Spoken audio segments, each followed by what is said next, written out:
Yes, people, we are back live. We are back live on the Sarcasm City TV YouTube for another edition of the Manchester United Manchester City podcast.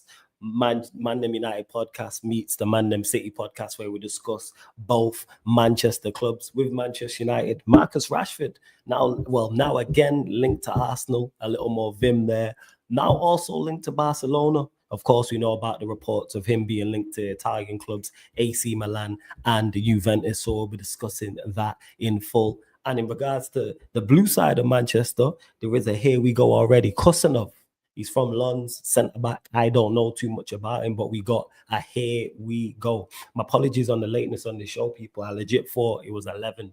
So I thought it was 11:30 as usual, because normally that's the time we do the United City show on a Tuesday. So I got my days and times mixed up, but we're here. First, this is the first live show of the year, actually. This is the first live Manchester United, Manchester City show with everybody's favorite gaslighter, your favorite gaslighter's favorite gaslighter, man. Gaslighter extraordinaire. He wrote the book on gaslighting, does it to an incredible level, very intelligent football fan, phenomenal content creator. You're going to get all his flowers and all his subs this year. So got to welcome to the show. My light Vader is in the cut. Yes, Vader, what are you telling me, man? What's going on? What's good? Yo, what it do? First, Happy New Year, my man. It's been a minute. Yes, I've been in the chat, but officially, Happy New Year. Good to see you. Happy New Year, man. Absolutely, man. Absolutely. I don't even know if the people are ready for today's show. I don't talk about it. I don't think the people are ready. I think it was a sign for this show to be delayed. The show was to be delayed because those that didn't stick around, it's probably best that you catch this on the replay so that I'm not triggering you live.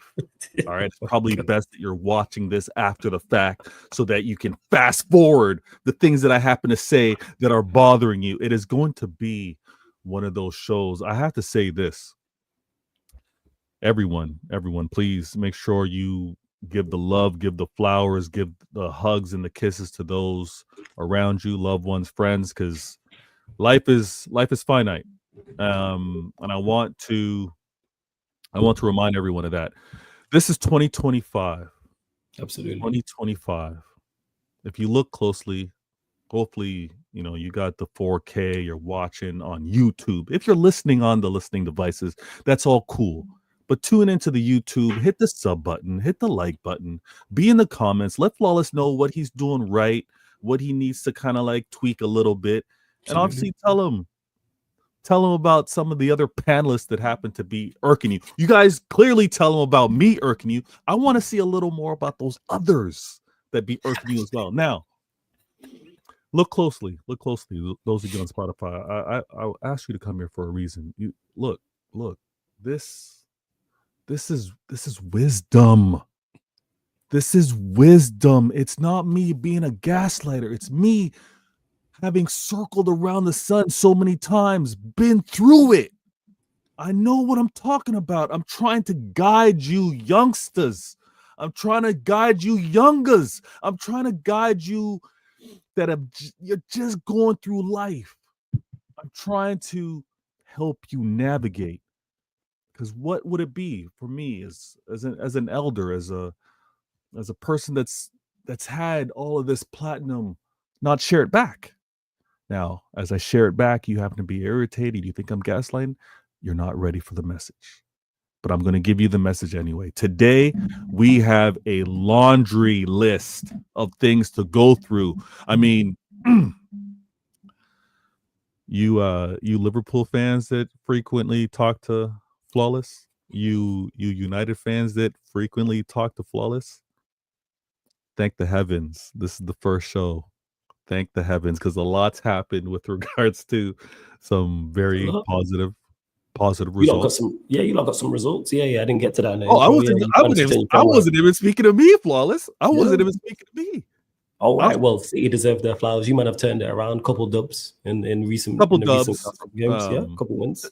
To say that it was unexpected would be, I think that would be fraudulent, because I think more More people were surprised of the poor results versus actually getting results. So the fact that we got these wins, again, they weren't against any world beaters. They weren't against anybody that's letting you know City are on their way to do whatever you expect them to do. But yeah, we got some wins. We kind of put a couple of the storylines on the sidelines. We put a couple of those storylines on the sidelines. We had people have to fall back about some of their Savinho takes. We had people have to kind of relax a little bit about what they were saying about Haaland and him scoring. We also had some people have to just take a sit down and be like, can't talk about Foden today. Can't talk about him today. So all that is good. All that's good. But at the same time, please make sure if you happen to step away from the screen, if you're listening, tune in right now. Check out the transition real quick because I have a show that I wasn't able transition. Work's been killing me. Let me be honest. That first couple of weeks back in the new year, it's hectic. So I have to make sure everything was polished. Don't want anybody wondering where's Vader at when certain things are needed, right? Mm-hmm. But CIA is going to be back. CIA is going to be back, and we're going to have to ask a conversation. We're going to have the conversation. I'm going to ask the question because, funny enough, I'm flawless. This is 2025. If this is going to continue in if the continuation is going to happen here. Well, if the poor diet that many of my people continue to have is going to continue to affect them negatively, we're going to have to address it. I don't know if it's lack of getting the sun in their faces. I don't know if it's a lack of touching grass. I don't know if it's a lack of just being outside. I don't know if it's a lack of maybe eating the right foods. Maybe there's a little too much soy in their foods. Maybe there's not enough protein. Maybe there's just not enough. 2025, the crying needs to stop. I'm going to be in full force. The crying needs to stop. The whining needs to stop. Whining is fine. When Caravana comes around, when Carnival comes around, whine as much as you want. That's when it's appropriate. That's when it's acceptable. But the whining now, nah. And I'm having way too many of the grown men, flawless. The grown men crying. We need to put that all to bed. Listen, this is sport. This is sport. You're not playing against no one. It's not a thing where you're just playing against yourself. You're playing against an opponent. And sometimes on a day, the opponent happens to be better than you. On a day, the opponent happens to have a better performance from a player or maybe a few tactics taken better from a manager. That does not go on to be like, get this player out after a game, get this manager out. Listen, I need the crying in 2025. I need to tone down a little bit. And I'm going to be in the chat, flawless. Actually, it's a mission of mine. It's a mission of mine. And those of you, listen, I'm not going to label you Vader Games warriors. You do what you want. But if you start seeing a lot of stop the crying in the comments, you know where it's coming from.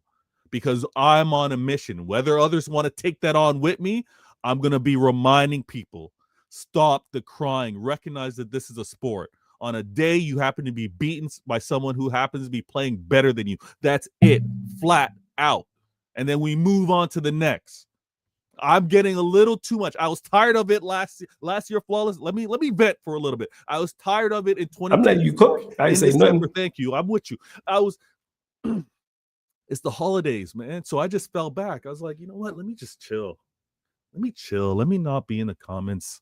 Let me not remind everybody this holiday giving season and telling them just to stop. Just stop. Just stop for a second. Stop for a second. Think about what your club, think about what your players, think about what your manager was trying to do. And if you happen to get it wrong, you got it wrong. There's too many reactions, post-match reactions, where it's 45 minutes of crying. Flawless. I'm telling you, flawless. Actually, I'm gonna be on you too. If I find that you're letting crying happen, I'm not telling you to police your people. If people want to vent, I get it.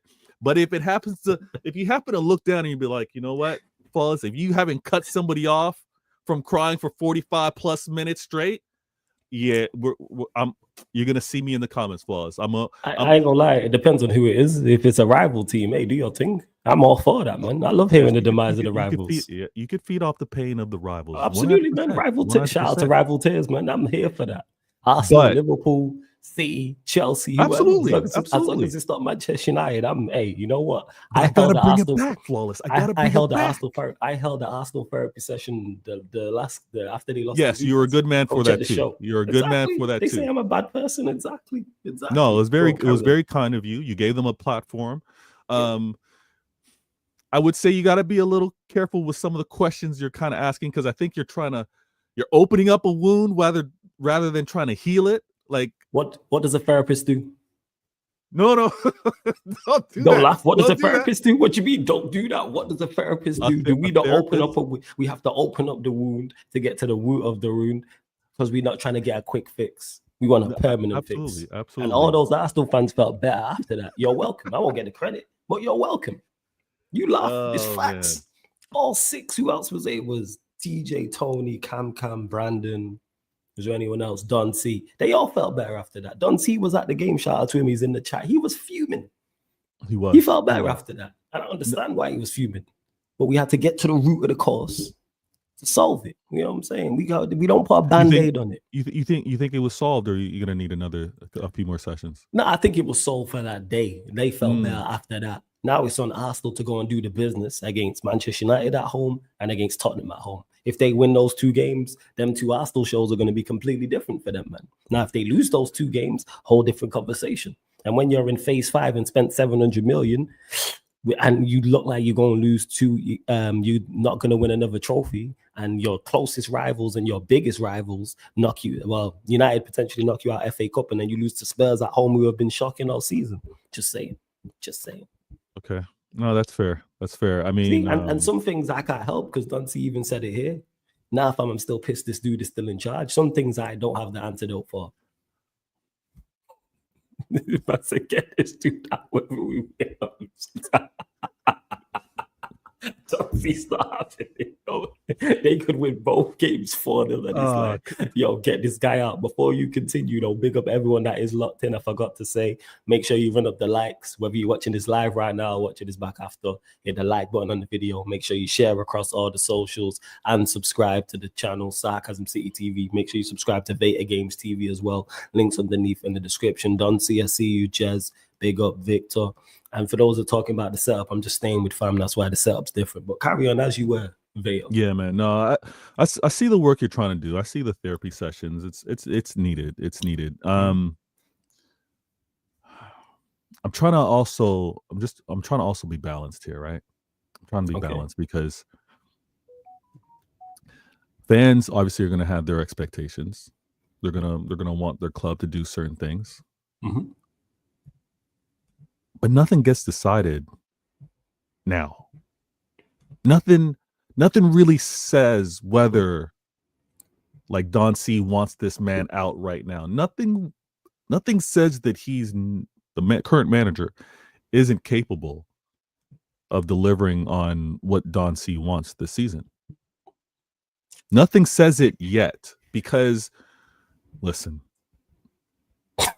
the club that's leading everything right now. Why are you laughing? Because you are a gaslighter extraordinaire. But carry on. I'm letting you cook. Do your thing, man. Do your thing. I mean, the club that's leading everything right now. First year manager. Okay, all right. Just to, the 5 if the 5 years if the 5 years and what's been spent is what you're gonna hold Arteta to, then there's nothing that can be said. There's obviously nothing that can be done for you to want to change your mind, because he should have done what he should have done prior to the season. Mm-hmm. You know what I mean? Like, Don C is like, no. This is year 5. I'm assuming he would have wanted him out year 4, because he's now in this year, and you can't, you don't win anything until Feb and beyond. So he's already want this man out, regardless of what he can win. So Don C is doing his thing. I think Arteta is a manager that, the way it's going to play out, Arsenal fans should accept, very similar to how us City fans accept letting some players go. I think Arsenal fans should accept letting Arteta go, knowing that Arteta's gonna win elsewhere. Like, I think that's what they should do. And then maybe they take on whichever manager they want. Nah. Hey, Vega said, New Year, same me. That's what he said, New Year, better me. The gaslighting turned up a notch and that. The dial turned up.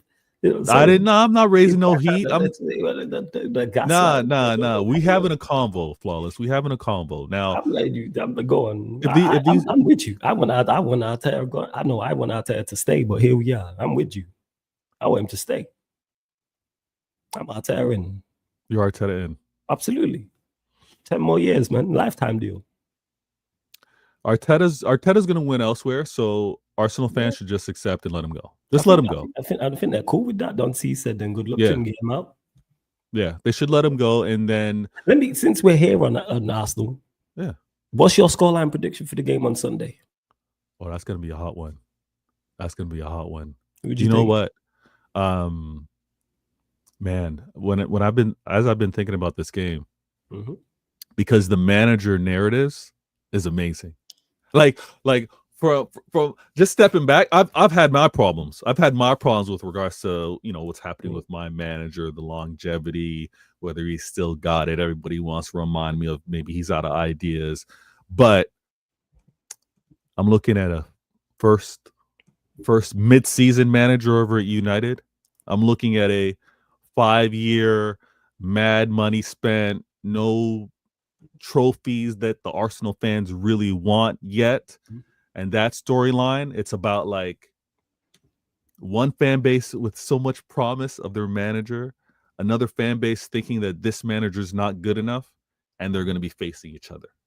And they're going to be facing each other with maybe different quality at their hands, maybe one having a better team in the moment, which I actually believe you're probably facing each other maybe the most balanced, maybe the most balanced in terms of the system that one manager wants and the available players that another manager has been consistent with. With the injuries they have and the result they've just had and the result we've just had, it probably is the most balanced. But hey, man, Vega starting off 2025 exactly where he left off 2024. Gaslighting extraordinaire. The dial just got turned up to the extraordinaire level 2 times. I didn't even know. I thought it was just the odd extraordinaire dial. It's like, we just crank the dial a little bit more. Extraordinaire 2 times. And you Arsenal fans say I'm bad. But go on, Vega. No more whining was your overall point. No more whining. Until Carnival, until Caravana, which is the case out here in Toronto, I don't want to see nobody whining. Nobody.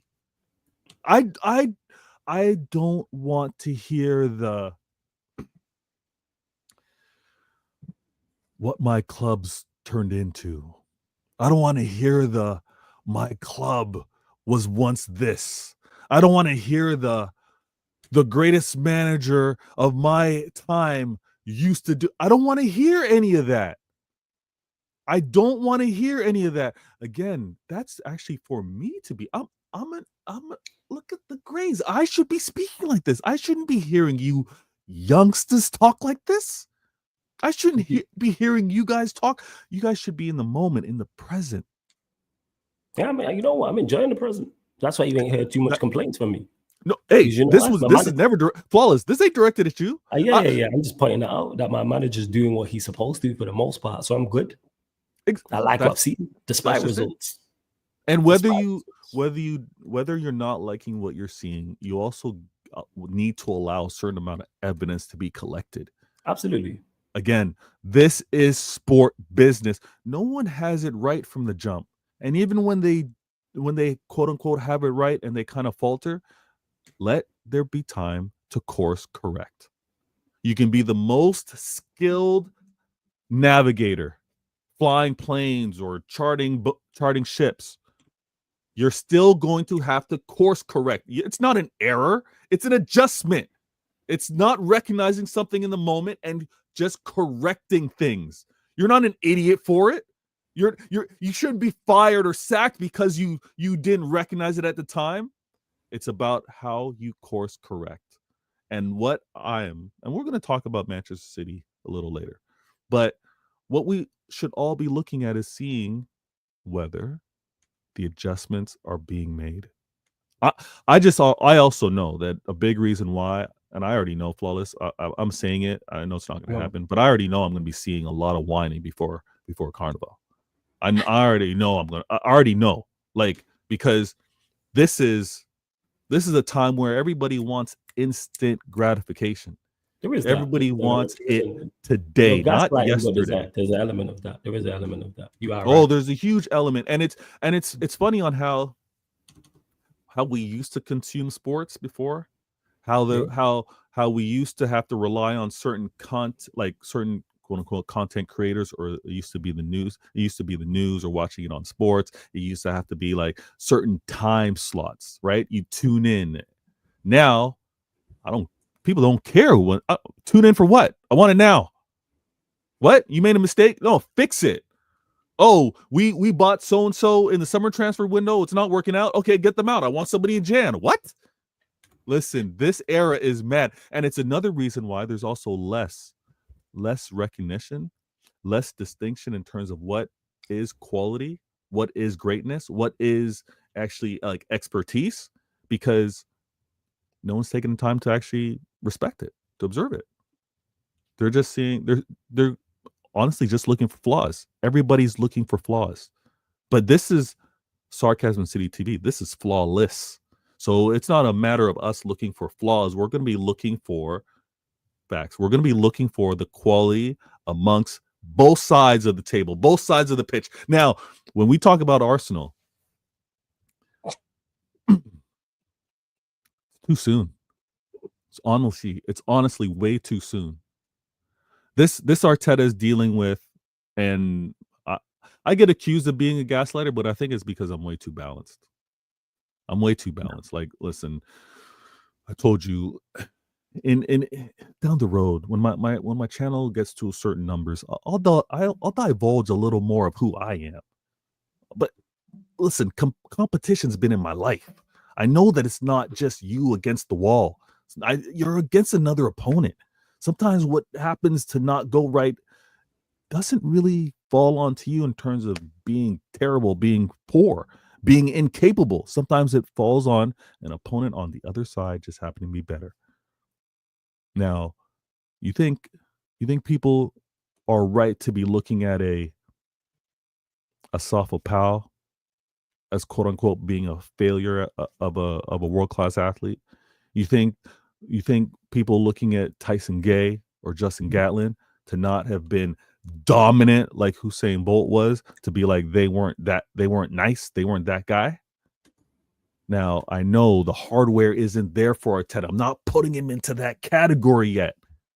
But to understand why the ownership are a little more patient than some of you fans is because they recognize the Usain Bolt of what the Prem's been recently. Oh boy, here we go. Oh my goodness. You try to act like the Usain Bolt of this era. You had your era, Flawless. I recognize that. I wouldn't downplay it. But listen, I'm not talking about you lot being a Usain Bolt, which you have been. That's not my problem. It's how you approach. You still approach the race with the best you can possible to beat Usain Bolt, in case he has an off day, in case he has a false start, etc. Something you've done. And the teams, Arsenal in particular, did not take advantage of that. Liverpool are currently taking advantage of that. Liverpool are currently. What? Currently. Why are you saying you can catch them? Hey, I never give up. This is a marathon. I'm asking. So you think you can catch them? Flawless. I'm asking genuinely. You think Flawless. You can Listen. You think you can catch Liverpool? Everybody in the chat, don't get offended. But when I walk the streets and I see my fellow City fans, we waving like this. We're like, yo, what it do? What it is? You think you can catch him? Yeah, because you're currently now. Let me check. Let me see where the table's saying. So you currently sit 6th on the table. There first. You're currently 12 points. But wait, is it 12? 1 second. Yes, you are currently 12 points behind him. 12 points behind them, and they have a game in hand. So it could be 15. Or we'll call it 12. Do you think you can catch them? That's what I'm asking. Listen, I think when you take the approach of a winner, right? And for the amount of crying and whining that I've heard, I question some of these winners that talk about winning. But when you take the approach of a winner, you know you got to focus one game at a time. Facts. You know that this is a marathon. If you've ever done anything with a considerable length of distance to run, you know that you don't catch that person in the first step. You're like, you know what? Let me plug away. Let me see what kind of heart they got. Let me see how they react when they start feeling a little heavy in the chest. Let me see how they feel when that, that lactic acid, that thickness starts feeling in the legs, you know what I mean, in the glutes. And you're like, I don't know if that's this Prem. Let's see what it's like when you got to play in the league, in the FA, in the champs, in the possibilities there. And that's all I want my manager, and Paul, that's all I've been asking my players. I've been asking my players, I just fight. Fighting cures. So do you think, okay, so let me ask you two questions. No, actually, one I know the answer to. You think you can catch Liverpool? I think you've answered that. Yes, that is it. Yes. Now the question is, will you catch Liverpool? And if you don't, where do you think you finish in the league? If it's not first, if you had to make a prediction right now, 11th of January, 2025. If I had to say right now where I finish, and it's honestly, I think I finished third this season. I think I finished this season the way things look. For me to finish better than that, I'm looking at epic. I'm looking at bedtime story collapse from these clubs ahead of me. Yeah, no, don't go clubs. Let's not do that. Liverpool, that's it. No, it's not. Of course, if they, who else are you chasing? No, that's the monstrous collapse. That's the epic collapse. Yeah, that's what I'm saying. Like Arsenal, they're no worry for you. Like I'm talking Liverpool of the team. If you lot win the league, it's because Liverpool collapsed. Yeah. But we're gonna need favors from those other clubs as well. We're gonna need. Yeah, that's a whole different thing. Yeah, but honestly, this is one game at a time. This is me trying to get top 4. This is me trying to see whether we can make the qualifier for Champions League. Are you concerned at all about not getting top 4, or do you think that's we good? No, you're asking me if I think top 4 is locked up? No, I'm asking you, are you concerned about City not getting top 4? Or are you like, we've got this? Or is there a concern of yours?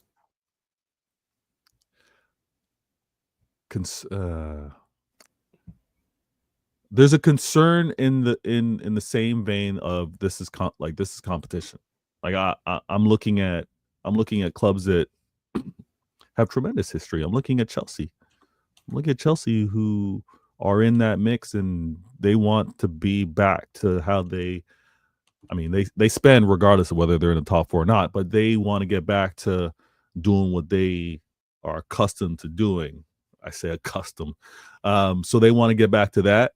I think I myself, despite all of you in the chat, despite all of you haters that want the same league year after year after year. Oh, let's get the red cartel because that's best for the Prem. Oh, let's get Chelsea back when you guys actually didn't want Chelsea at the table to begin with.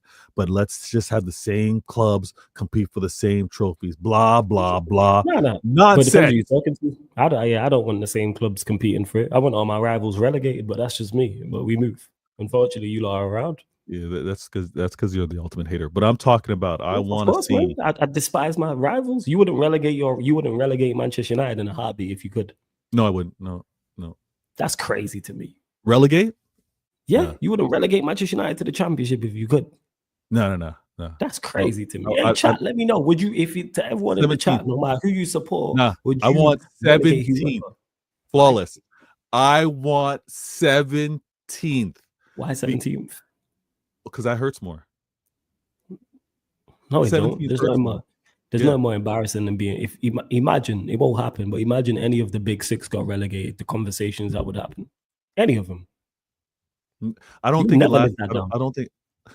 Yeah, okay. It's gonna be a combo. It'd be something. You would never ever live that down. If Manchester United got relegated, do you think I would ever live that? Never. Yeah. If City got relegated or Arsenal or Yeah. Liverpool, I would remind you. I'd remind you on a daily. I'd message you daily about it. So what do you mean? If you lot got relegated, I tweet about it. We've been relegated though. We've been relegated. Yeah. I know, but I didn't know you lot back then. You know what I'm saying? No, you but lot were quiet back then. But it's the same thing. It's the same thing. I think. Listen, I think because I actually it was rich people problems. It was rich people problems when I heard you and your fellow United fans complain about what was you talking about? We're 8th. This is the worst finish in Prem history. I'm like, what, it was the worst. It was the worst. Stop your crying. That's not crying. Your crying. Stop your silver spoon in your mouth. Stop the rich boy. Oh, I didn't get my allowance this week. I can't go off on vacation. 8th place is what you guys were losing your minds about. Hey, let me ask you, Vale. Was it our worst ever league finish? No, I get that, but you hear what you're complaining about. Wait. Why is the complaint? So did we state a fact? No, you did state a fact, but how the way y'all lost your minds for 8th place. No, Flawless, come on, take a step back. Take off the United hat. Yeah. 8th place, y'all were losing your exactly mind. Because we should never be 8th. Okay, but this is what I'm talking about. We should never ever be 8th. And this is why I want 17th. This is why I want y'all to feel 17th. So we should never be 17th or getting relegated or whatever. What are y'all right now? 12th? 13th? 13th. Yeah, we should never be 13th. Hence why the last guy got sacked. You know, the last guy you was backing. That's why he got sacked, because he wasn't good enough. That same guy that finished 8th. See, when you want to try to, you're a lyricist, so I know you're choosing. I'm not. You was backing him. You know what I'm saying? You told me third place. I said let's recognize also on what's happening against him, because again, what's funny is many of you, all of you in the chat, all you United fans in chat wanted to tell me this squad that Ten Hag has right now are better than this. This squad should not be anywhere near this type of performance. Absolutely. But a couple weeks, and I get it, midway through a season, it's not Amorim, but it's also not instantaneous turnaround. No, it's not instant.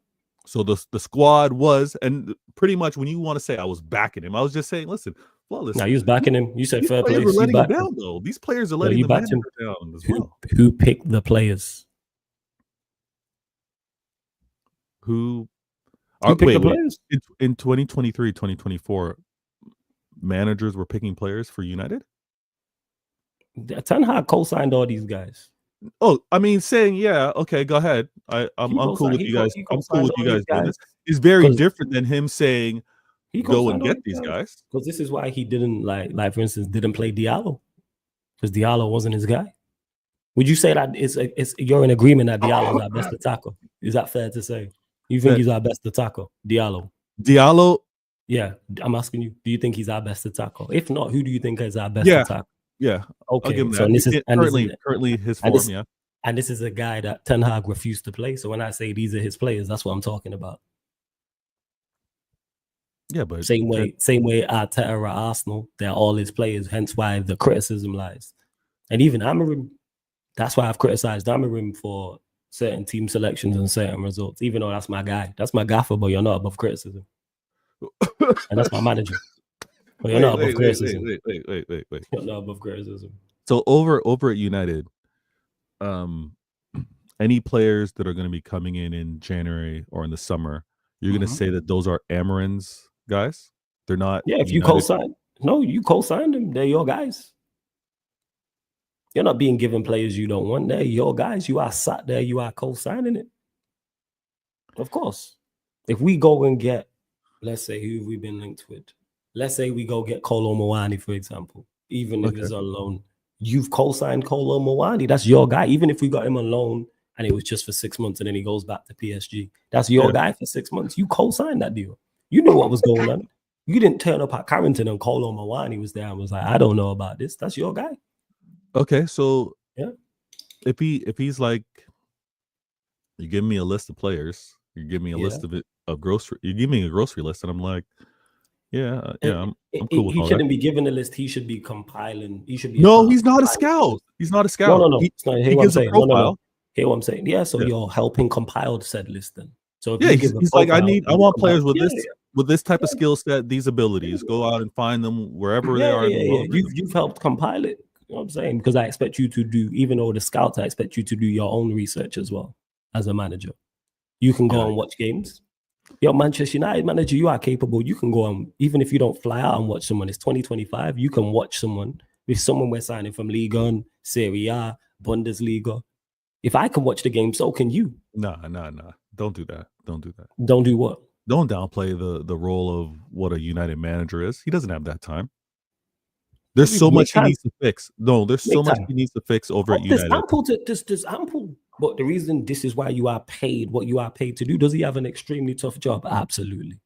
His job is that. But guess what? You are paid very well. You are being paid. You are being made a very wealthy man to do so. How much is he on a week? 200K? How much is he on a week, people? Because I know we increased his wages from Sporting. So if you're on 200K a week, you better increase this. Yeah, we increased, of course, with Manchester United. So let's say he's on 200K a week, 250. You're getting almost $1 million a month to do your job. Make the time.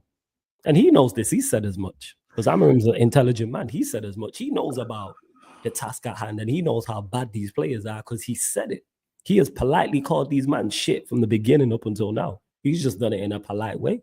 If you translate that, but he's cursed them out in Portuguese in his head. You see, when you see Northside going off in Portuguese about Arsenal players, that's what's going on in Amorim's head as he's talking about Manchester United players. But he's just polite and knows he has to be professional. Oh, my goodness. This is why man have been banished. This is why man are getting dropped out of squads. The big game against you lot. Man banished 2 of them from a squad. Like, hey, you man can stay at home. I can't believe it. As soon as I seen that, I was like, yeah, we winning this game. As soon as I seen that, I was like, yeah. As soon as you saw that, you I didn't even see that. I was leaving my house as I seen it, as I got the tweet, and I was like, what? No Rashford or Garnacho in the squad.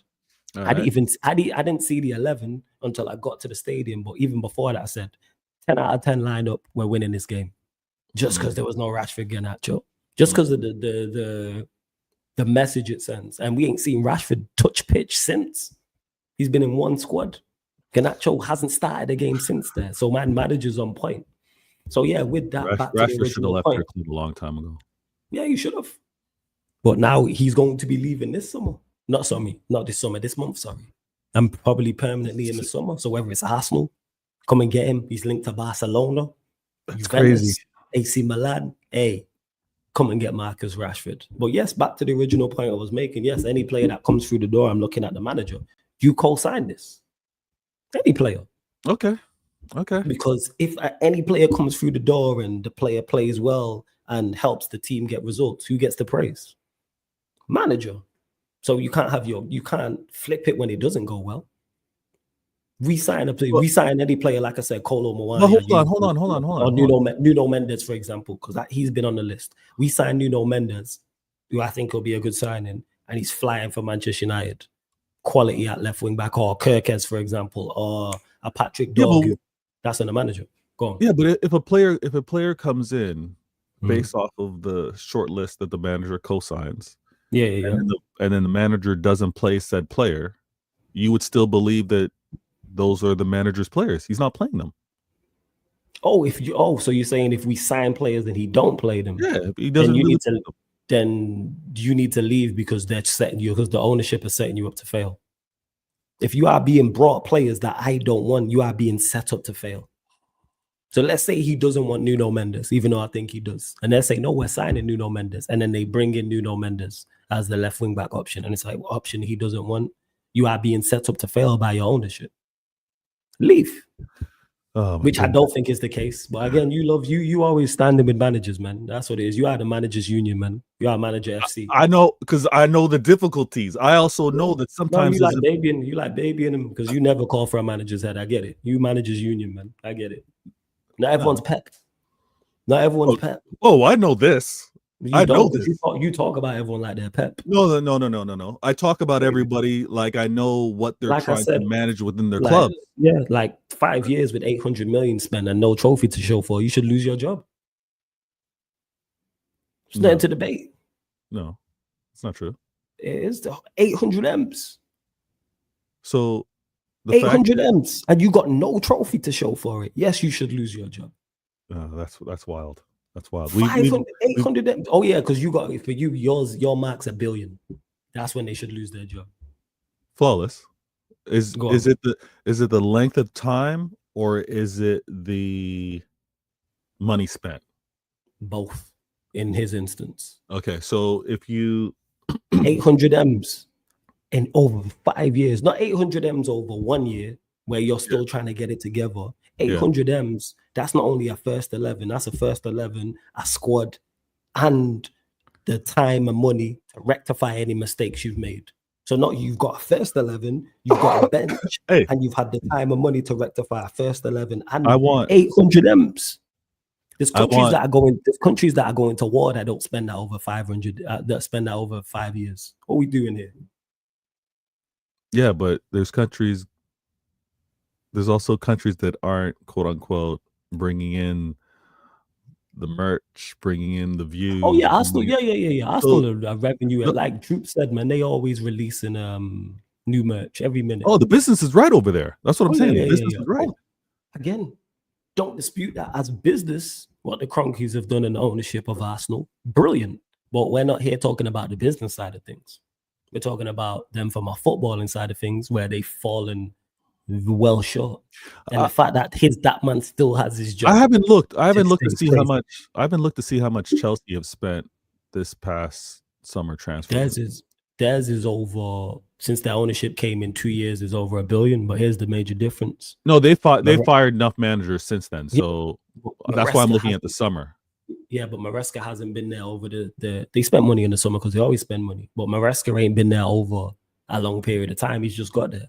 But put it this way, if Maresca's there in 2030 and they've spent 800 M's and he ain't won a trophy, yeah, he should go. But no top manager should have that. I haven't done the homework. I'm gonna look it up. I'm gonna make sure I got my bullets for next show. Do that. But if Chelsea spent 200 million in the summer, and they spent another 200 million, meaning 400 million over 2 years, and Maresca's trophyless, I would, because it's 4 million in 2 years. That adds up. That's pretty much the same pace that we're kind of talking about. I'm gonna expect the same energy over there. It depends on where they're at 2 year. Third year though, for me, yeah. Third year. 3 years is when it needs to start coming together for trophies. But we could honestly argue that Maresca's taking on a much better squad that was already 1 point something billion spent for him not to get a 3-year grace period because he's taken on something a lot more. It's not a grace period, it's about improvements. Maresca's, you can see exactly what they're trying to do. And I've been impressed. Yeah, but you're also holding Arteta to the 5 years, whereas year one he got them. Yeah, because 400 million is half of 800 million. That's where the difference lies. That's the huge difference. Wait, what? And spent double the money because it's double the money. That's why.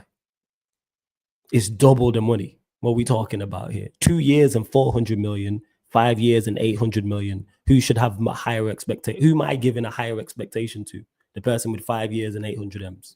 What are we talking about here? You've had more than double the time, and you've spent double the money, and you've had 2 fantastic opportunities to win the Premier League, and you fucked them both up.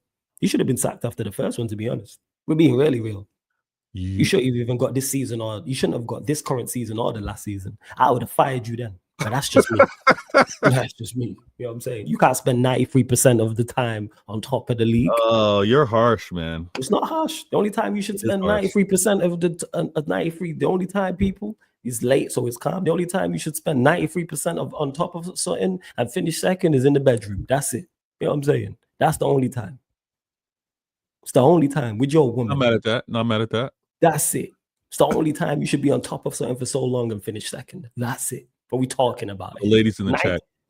Good guys. Same to the ladies as well. There's no time they should be on top for 93% of the time. And that's the only time that is acceptable. What we doing out here? But because it's Arteta and because he was a media darling and that, like, I'm not accepting that. If Amorim done that, I'd be livid. Livid. Listen, the project that Arteta had to take on, the fact that he fought them back to 8th, and he done a great. And again, let's not dispute that.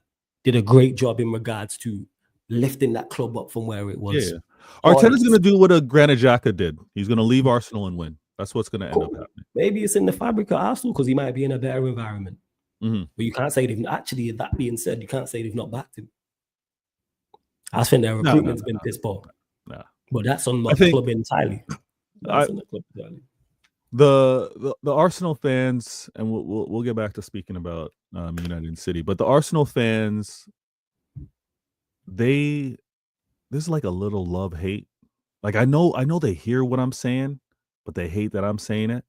Yeah, you. And I also realize too that they're not gonna acknowledge what I happen to say being true or accurate. They're not gonna do that.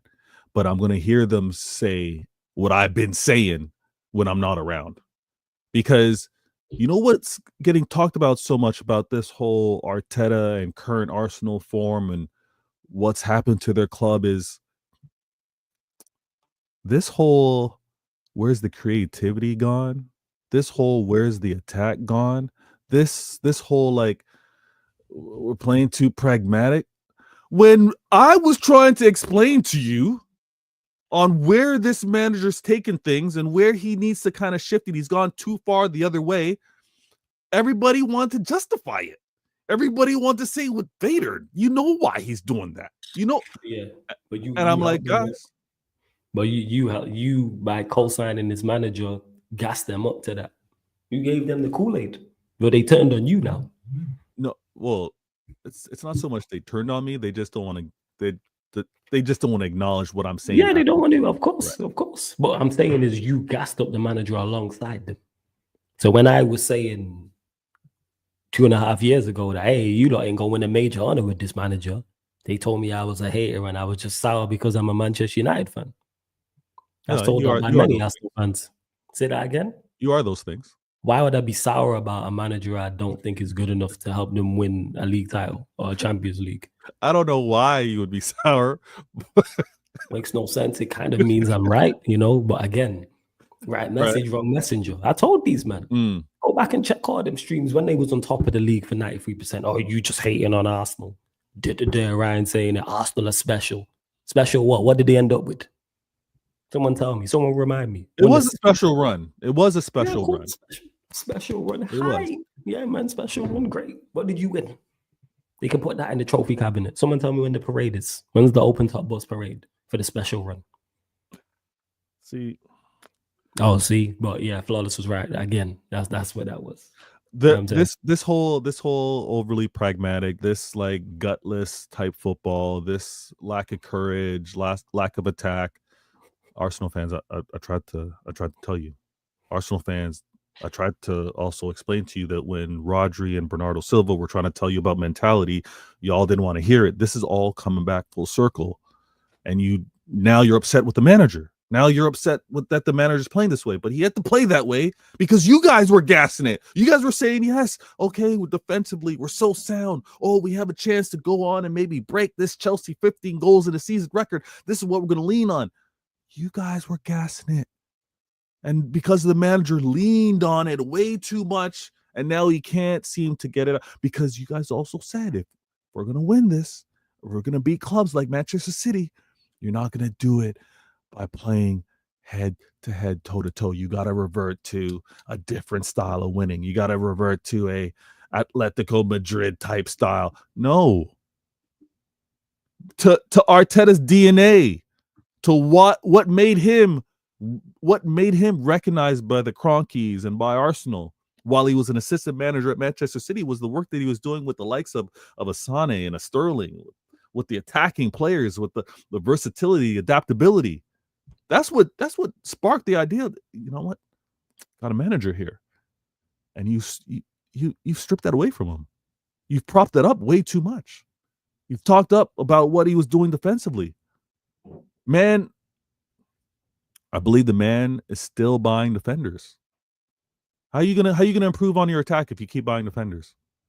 This is what you Arsenal fans were doing. I tried to talk you out of it. You did, so give him more money, man. He's 800 million 5 years in, but hey, give this manager you talking about. The reason why, Flawless, the reason why, again, I'm patient. You trying to say I'm patient because I also recognize that this is his first managerial job. I'm first to say he has been making mistakes. He Yeah, has. and this is why he shouldn't have got the job. What do you mean he should? Shouldn't have got the job. Come on, man. No way should Arsenal be your first job. Why you just pass your driving test and you're putting a Formula One car? Maybe But- that makes sense. Nobody would do that. There's He was no Ferrari, Mercedes, anyone in Formula One. Victor, if he's in the chat, any Formula One fans, there's no Formula One team that's going to go to a driving center, see someone just pass their test and put them in a Formula One car. That's what they did with Vettel. He learned under the best driving instructor in the world. Cool. And how's that work? And how's that helped him at Arsenal? But he was racing against his master. That's the problem. Who's racing against Pep now? Well, the race ain't over now. But who's racing and currently leading against Pep right now? Slot, who learned his driving skills somewhere else. And Slot, who maybe not you and maybe, few of the City fans, but everyone else goes, yeah, he's going to win the league. He's got a huge chance of winning the league. He does. Yeah, exactly. I think he's going to win the league. You think he's going to win it? What? Yeah, I've said this. Liverpool will win the league. Absolutely. Oh, damn. What do you mean, damn? What do you mean, damn? They're going to tie you. It's reluctant acceptance. What can I do? What am I supposed to do? You said no more crying and complaining, right? Yeah. Took a leaf out of your book. When was the last day you cried about it? No, I just accepted it. From when you lot weren't getting your act together, I was like, to rap. Well, you skip one of the stages. If you haven't cried, that crying's coming at some point. Yeah, I don't cry, man. I don't do that. I just get straight to just acceptance. All right, it's just what it is. I don't go through the range. I don't do the 5 stages of grief. Don't do that, yo. If you skipped it, it's coming. It's coming back some way. It's gonna hit you. You know how I do it. You're gonna watch. You know what? You're gonna watch. You're gonna end up watching some romantic comedy with your gal, and then the tears. for some reason, you're gonna be like, how I project my pain. I crash on others. So I just crash on Arsenal. I gotta make a quick call. I'll be. Yeah, do your thing, man. No stress, man. Do your thing. Big up to everyone that's locked in, man. Shout out to Stop Making Sense Fire username, man. As always, make sure you subscribe to Veta's channel as well. You lot get any questions in, man? Get your questions in. Sheik, big up. Big up Victor. Exactly, Victor. You're a Formula One fan. That makes no sense. No way would Ferrari or Mercedes go to a driving center, someone who's just passed their test, got the paper in their hand, have passed, and say, hey, you know what, you're going to drive for us this next season and be our number 1 or number 2 driver, and we're trying to go for a championship against Hamilton and Alonso, etc. We don't do them things. Catalan, you're not with it. He says, keep that fraud Rashi away from my club. He's not welcome in Catalan. Right, you're not having it. Yo, man, Rafinha on one side, Rashford on the other. Yamal, man, he can hold bench. I'll send him to OT. I hear you, man. Hey, man, big up African Cat Cases, big up the fraudulent Darth Vader, big up Flawless. Yeah, man, shout out to you, African Cat K. Sheik, big up Star Lord as well. Chinnu, I'm with you on that, man. Get this to Arsenal, without doubt. And people who was talking about the ops about, wait, let's see. Relegating my rivals would be boring. No big games to look forward to. Ample big games to look forward to. Plus, we could see them in the FA Cup and League Cup. I didn't miss Leeds when they weren't here. Leeds were gone for 16 years. Trudon's right. Trudon, listen. Play this out. A down bad rival. Basically, week to week, they're looking over their shoulder. We're in a relegation battle. We're trying to just stay up. And then you face them twice in that season. Woo! I've had that happen with Leeds. The last 2 times Leeds have been in, I preferred them win the championship. I preferred them lose. You see, the same week that we won the FA Cup against you lot, they lost the playoff final. That was sweet. Yeah, but great weekend. I hear it. Yeah, it's great. It was chef's kiss. That's what that was. I like to see the when you feel that gut punch. Oh, I like to see that flip. I want you lot in the playoffs in the championship, man. That's what I want for you lot. Man said no big games to look forward to. We'd have a much better chance of winning the league. That's where I'm at with it. That's because you like that week run. You like the week run. You don't want to play the best. Hey, it depends who's around. I only said City, Arsenal, Liverpool. It'll just be used 3. That's it. You still got Chelsea, still got Spurs, Forest, etc.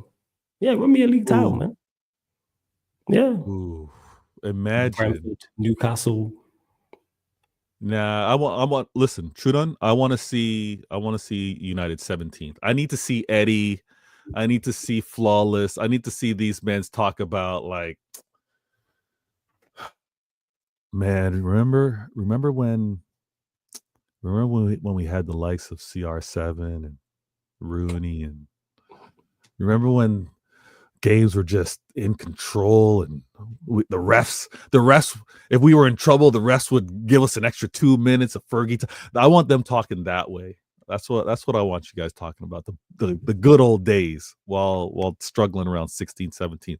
But I've been away for a minute, Flawless. I've been away for a minute. I let everybody get their talks. Listen, my form was terrible. My form was terrible for a lot of reasons. Some want to say my 1-12. Some of them want to say, listen, you think your manager still got it? You think your manager's still motivated? I got Flawless telling me, don't let your manager better not quit. Your manager better not walk away. You know what? Don't run, don't trip.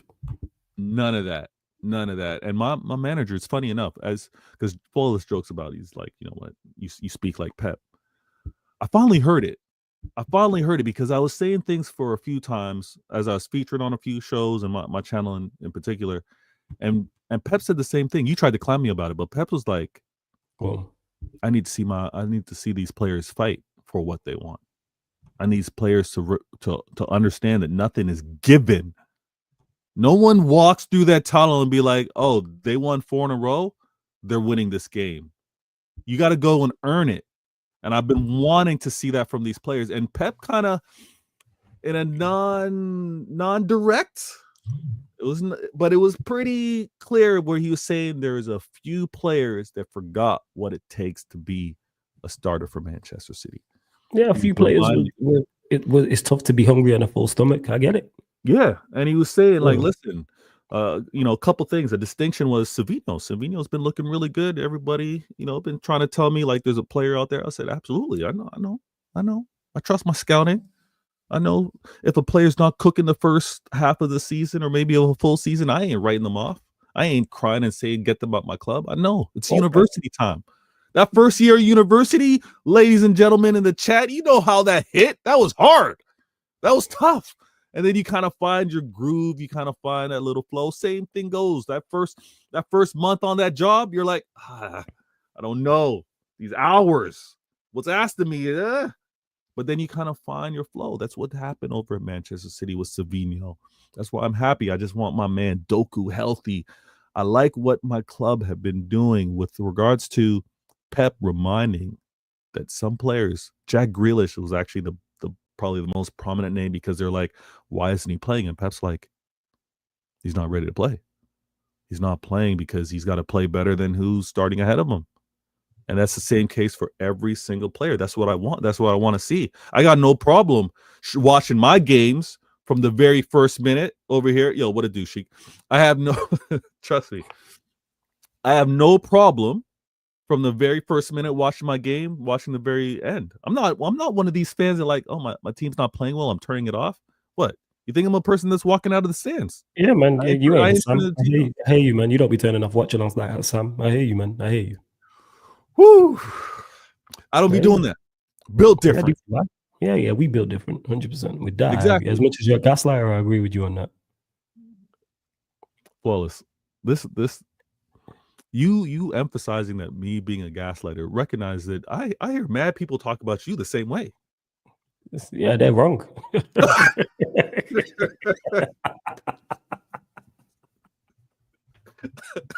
This man said, yeah, they're wrong. Okay. They are wrong.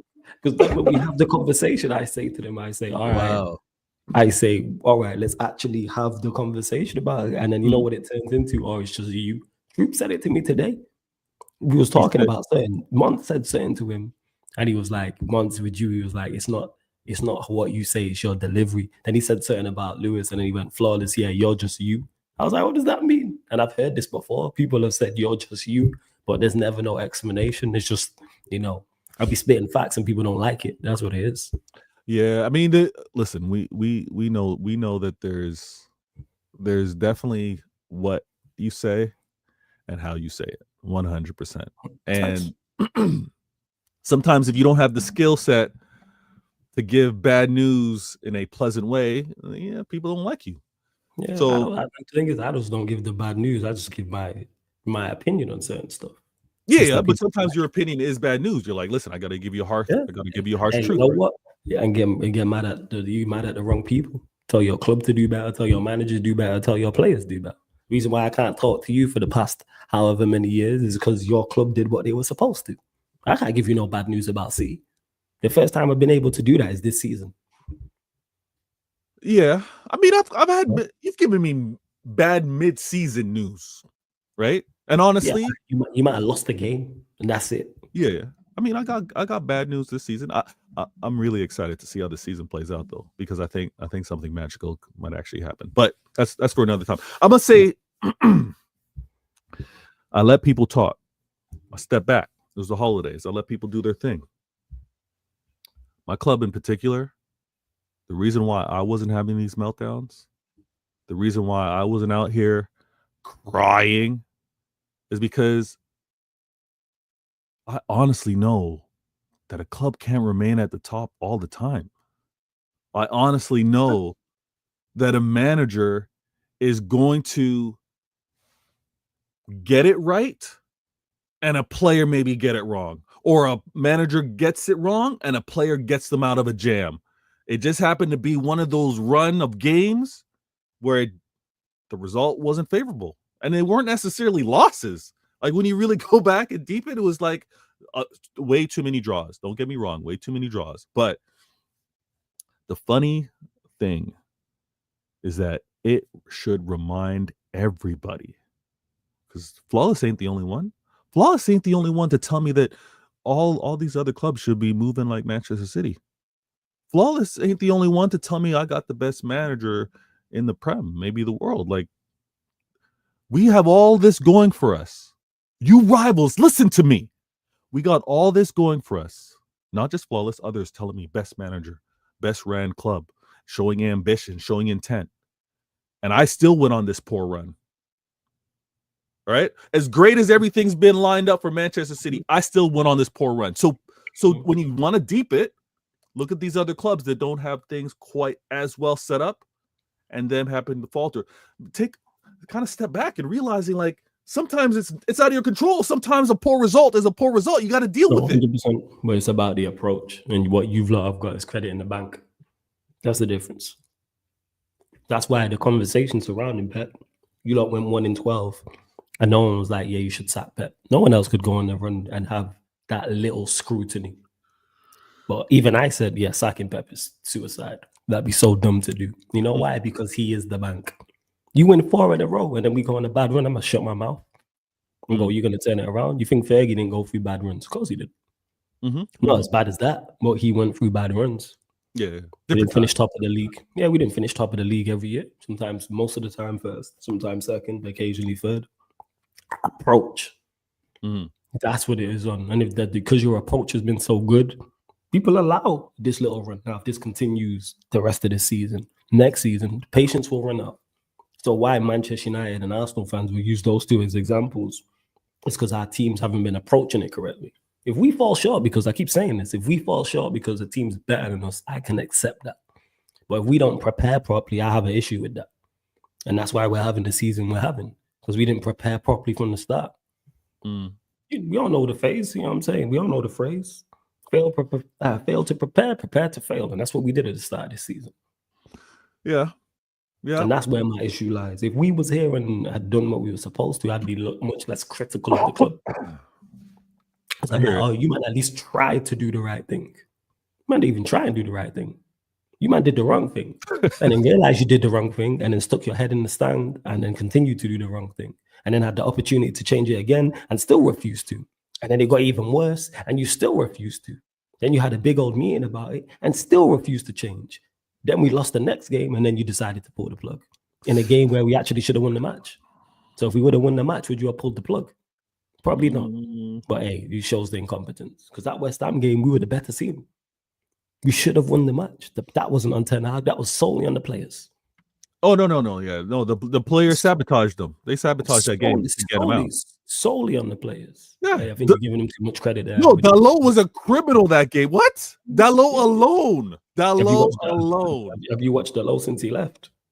That's what I'm saying. He sets Ten Hag up. He's like, I got to get you out. So no. You giving Dalot too much credit. Have you watched his performance since Ten Hag? He's been good. He's been good. No, he hasn't. Just the Trent game. Stop it. It's just the last game. That's it. Because he cooked Trent. But that's because Trent wants to go Madrid. Actually, you know what? Listen, Liverpool fans, y'all are annoying.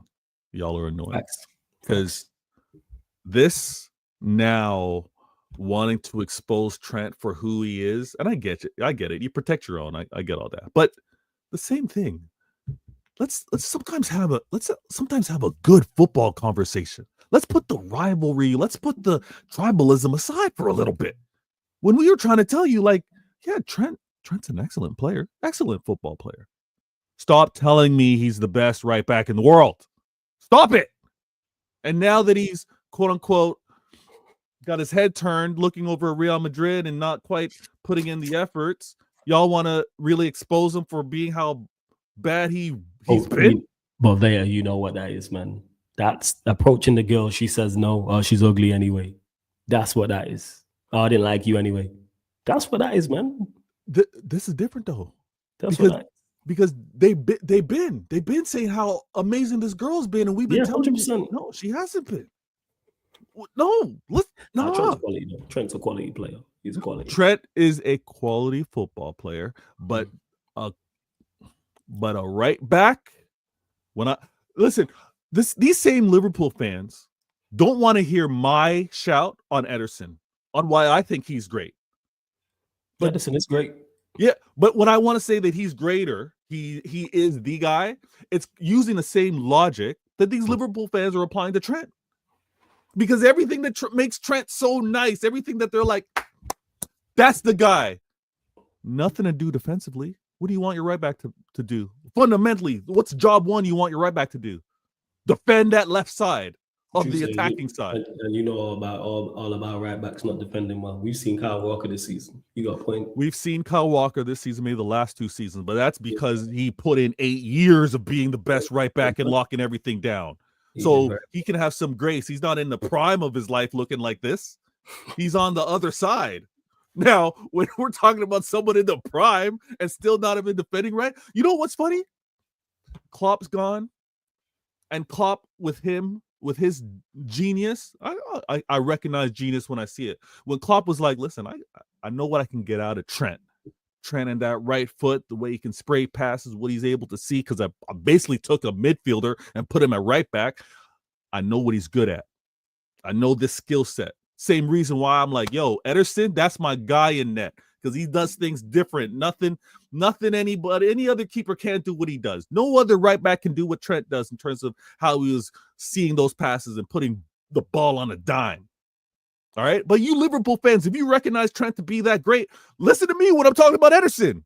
Stop telling me you want a keeper to stop shots because you don't want a right back to stop attackers. You want a right back to go on the attack. So when I talk about Ederson, same logic. Why are we on opposite pages here? No, he's decent. He's decent defensively. He's more than he's decent. Now, he's decent. Klopp and his genius, he's no longer here. Klopp and his genius when he's like, you know what? Jordan Henderson, in your prime Jordan Henderson, captain of Liverpool, in his prime, what was he doing? He was guarding Trent's back. Trent, go bomb forward. I got you. I'm going to fall back here. I'm going to cover up anything that kind of you happen to be jogging back or walking back. Don't worry. I got you. Jordan Henderson was doing all of that. That's exposed now. And now Liverpool fans want to be like, you know what?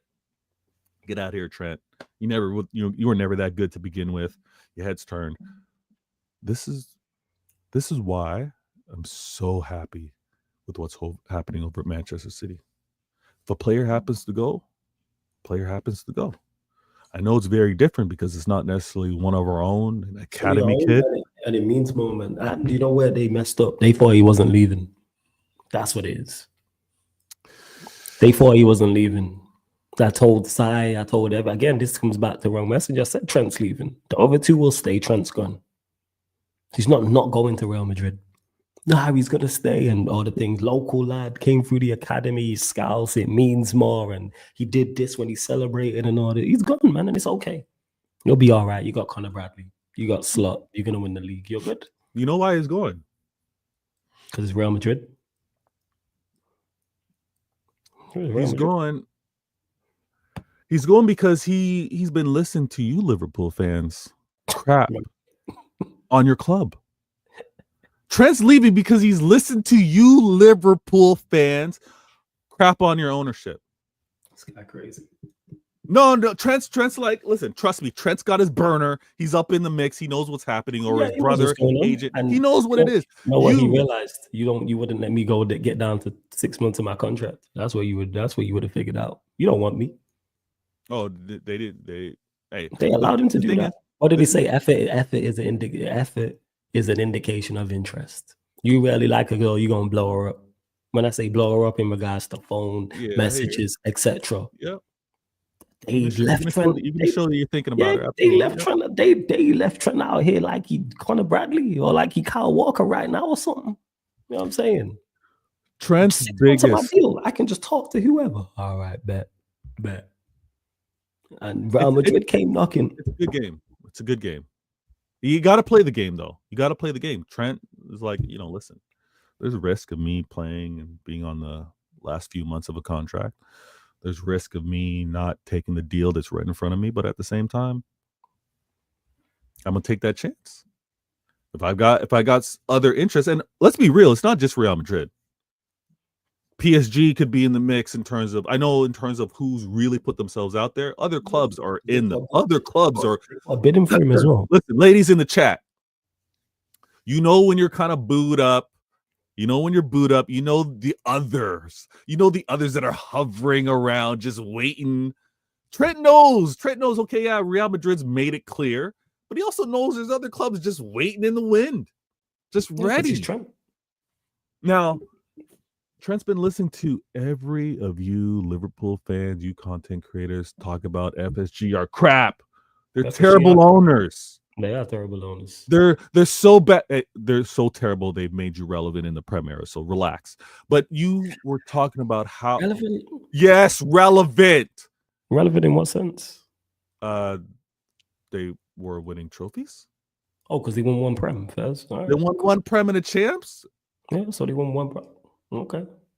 Let's a lot more than what the previous owners were doing. They won Prem and a champs. All right, Fez. Stop doing that. See, you're just because you had the silver spoon, because you had such a substantial. I'm just saying that this is what it is to be real. I'm just saying FSG getting credit for one Prem and a champs. I'm just saying. So if Leicester win a Champions League next season, they're also relevant. They've matched them, yeah. All right. If Blackburn somehow miraculously ended up no. You see, now you're doing too much because this is Champions League finals. This is like so you give him for finishing second like a nice guy. Got you. I got you. All right. I hear it. Now it makes sense for participating, man. I hear you, Vader. Don't do the I hear you, Vader. What? This guy's doing the I hear you, Vader, but he's injecting all of this. I'm not saying I'm hearing you. You said finishing, I'm saying, getting Champions League finals and finishing second. So you're giving him the participation trophy. Hey, participation award, man.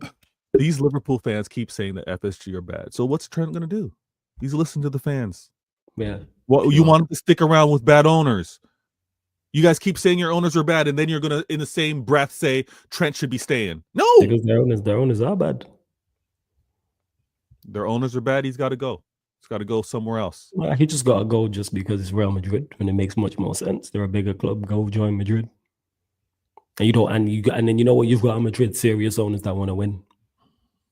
That's what you got Madrid. True. They ain't letting Vinicius Jr., Rudiger, and Tchouaméni have 6 months left on their deal. Never.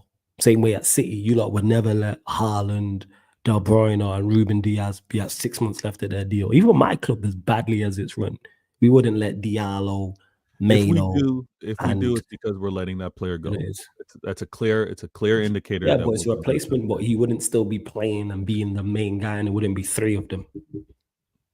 There's three of them. Your captain, your vice captain, and your next best player. All 3 years left. I got a different theory on this. Of course you have. You're a gaslighter extraordinaire. I'm not a gaslighter. I just happen to look at things differently. I got the chessboard in front of me. All right. I got the chessboard in front of me, and I'm looking. Who's your captain right now? Who's your current captain? It was Diaz before the injury. It's also Walker, but Walker. Okay, so let's say Diaz, and then who's your vice captain outside of Walker because he's running down? Who's the vice captain that plays the most for you, look? Who would be wearing it most often now? Yeah. KDB, De Bruyne, and then who's your next best player in your opinion outside of those two? Foden. When we say Foden's one of your better players, is that fair? Absolutely. Yeah. So there's no way in hell that Manchester City would let Diaz, De Bruyne, and Foden have 6 months left on that deal. Not gonna happen. No, we wouldn't. But at the same time, it's a bad business. Never. At the same time, there might be a genius to this though. There is and you're in a buy to sell model as well. That's the craziest part. No, they're not really in a buy to sell. They're on a buy to sell model. I mean, that's what the propaganda is, but that's not what they need to do. They don't need to do that. Currently, they don't need to sell to buy. No, that's not what I'm saying. No, they don't have to. That's how they operate.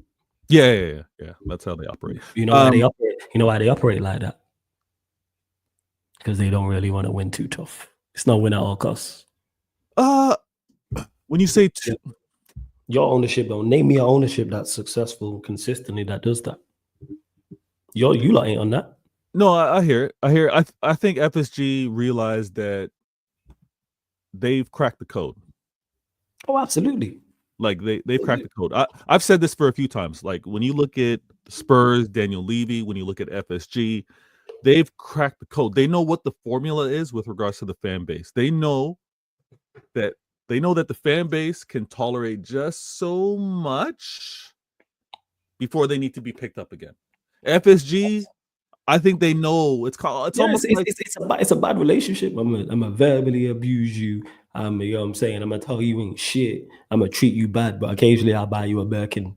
We'll go out. I'll pay for a nice dinner. You know what I'm saying? Buy you some new hair. That's what it is. I'm just saying what you're saying, but you trying to pretty it up. That's just what it is. I'm not trying to say that FSG ownership is an abusive relationship with the fan base. I'm not trying to do all that. Yeah, they are, because it's like we just using you lot to make bread. If we win a trophy, the happy days. I think the return on investment. I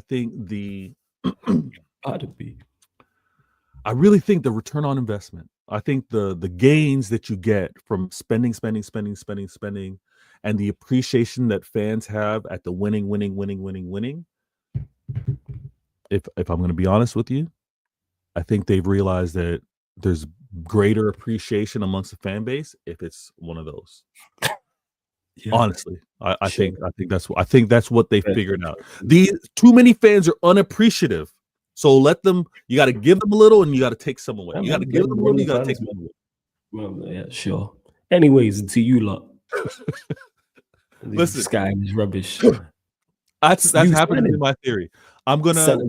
It's a great theory. You got something to do? Yeah, calm, no stress, fam. Do your thing, and we'll come back and then do your thing. I'll be off camera. I'll be back. It's all good. Veda, just you just go into more chapters of the Gaslighter Extraordinaire book. That's what it is. That book that he wrote. Big up to everyone that's locked in. Run up the likes though. At 45 likes, 5 more, get us to 50 likes. We are going to get onto Manchester City conversation a little bit more, Manchester United conversation when Veda gets back. But this is Sarcasm City TV, people. This is what happens. And this show will be back on normal times, Tuesdays, 11:30 p.m. It's just with the new year and the way the new year dropped midweek, the days. That's why I moved these shows around, because Spurs obviously played Liverpool. So that's why I moved that to Wednesday and this to Friday, and then the Arsenal United show to the Tuesday, people. We'll get your questions in. We will talk about City's new signing once Veda's back. And make sure you subscribe to the YouTube channel as well. And in regards to Manchester United, Rashford linked to Arsenal and Barcelona. Even I'm surprised about how many teams are in for Rashford. Did I believe that Rashford had no suitors and nobody would take him on because of his wages or because of his attitude? No, that was all nonsense. That was all propaganda by rivals and people who I just don't know what they're talking about. Rashford was always going to have suitors and always have people in for him. However, even I'm surprised by how many. If someone would have said Barcelona, Arsenal, AC Milan, Juventus, I would have been like, I don't think that many. I would have thought like a couple of clubs, 2 or 3, but I didn't expect. Look at the caliber of clubs. These are the top clubs in Europe, or some of the top clubs. Arsenal, Barcelona, AC Milan, Juventus, Dortmund. Am I missing anyone? Is there another? Let me know if there's another one outside those 5. But that's 5 of the biggest clubs in Europe. When you look at it, ain't all 5 of them currently in the Champions League. Arsenal are in Champions League, Borussia Dortmund are in Champions League, Barcelona are in the Champions League, AC Milan and Juventus all in the Champions League. So it goes to show where all these clubs are at as well. Barcelona, second, top 3 in La Liga? I think I don't know where they're at, but I know they're top 3 in La Liga. Currently, Arsenal sits second. AC Milan, I believe they're struggling. And let me actually check. Nothing like I can't just check what's going on.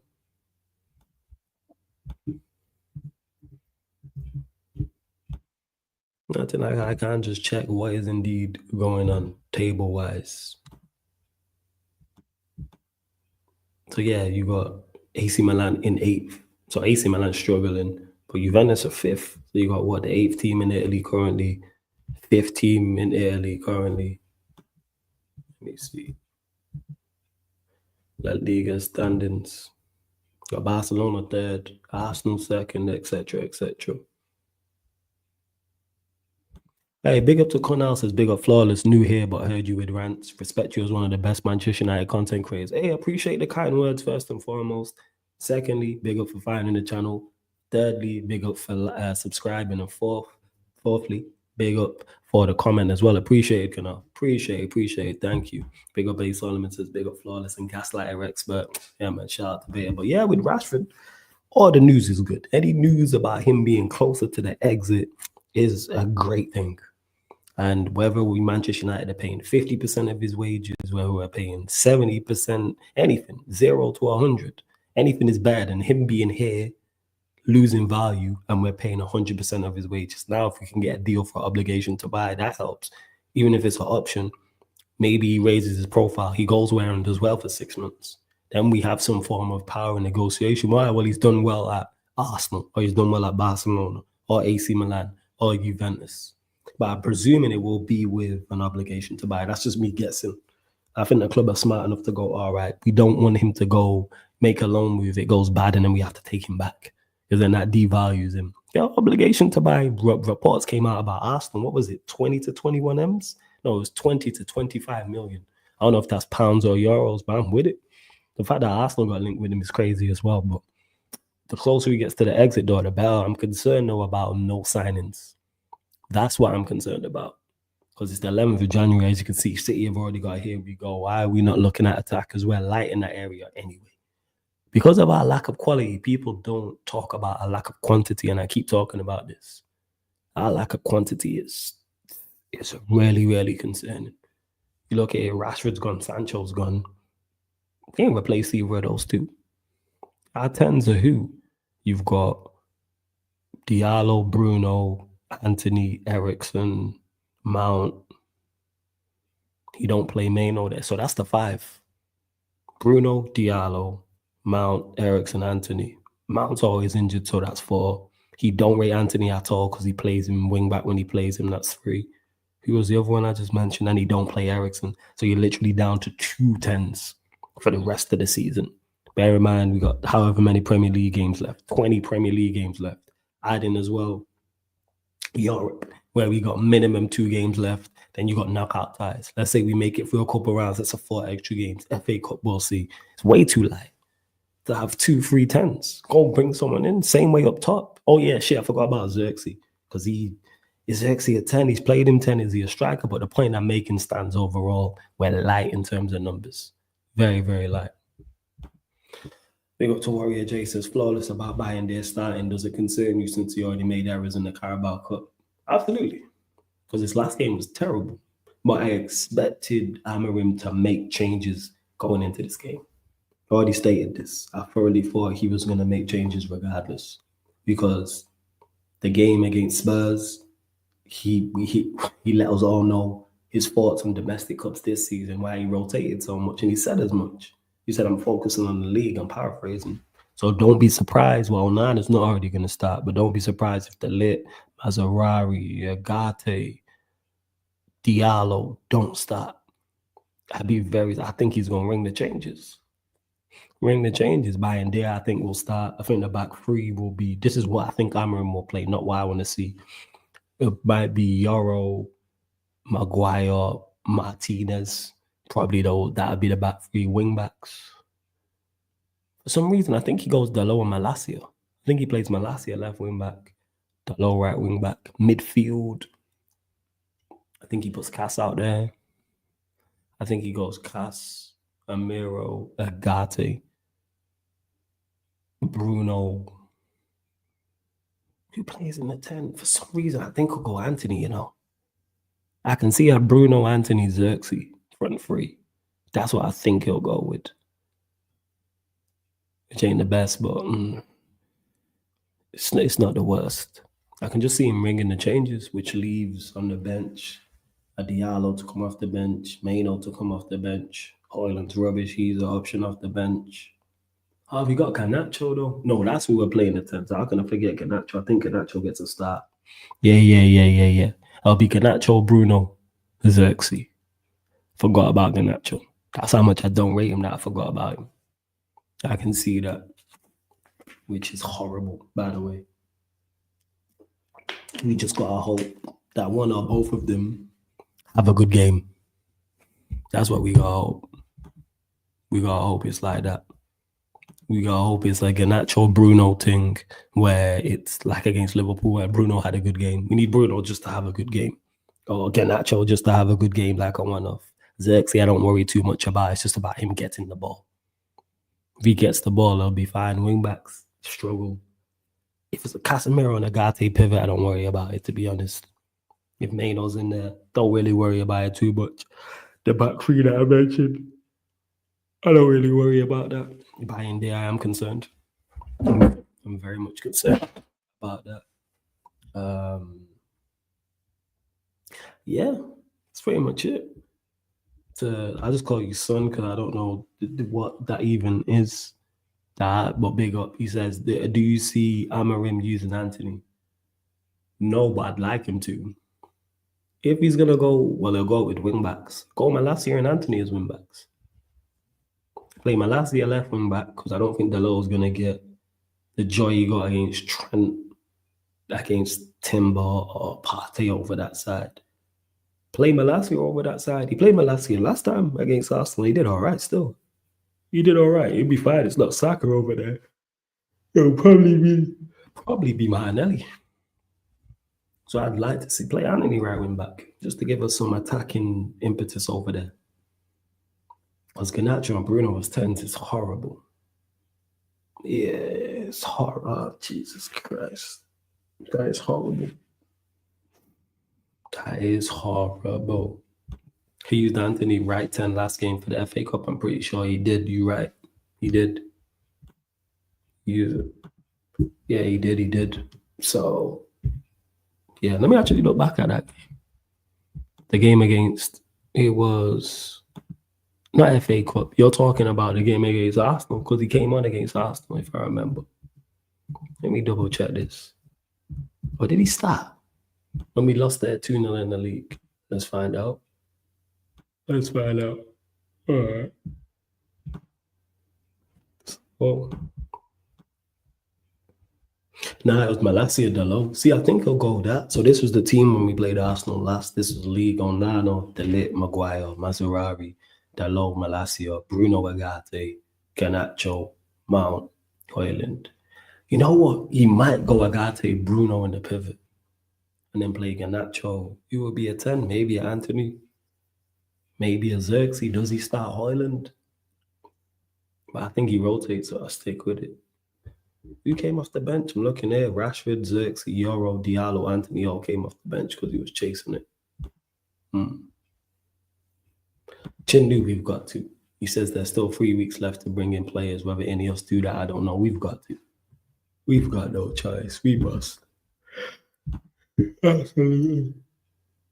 We must. We must. We must.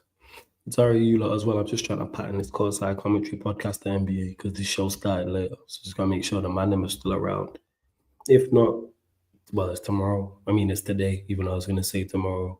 FA Cup watch alongs all up on the playback. I will not be there. But we'll be back here for the Man United Liverpool podcast Barbados edition.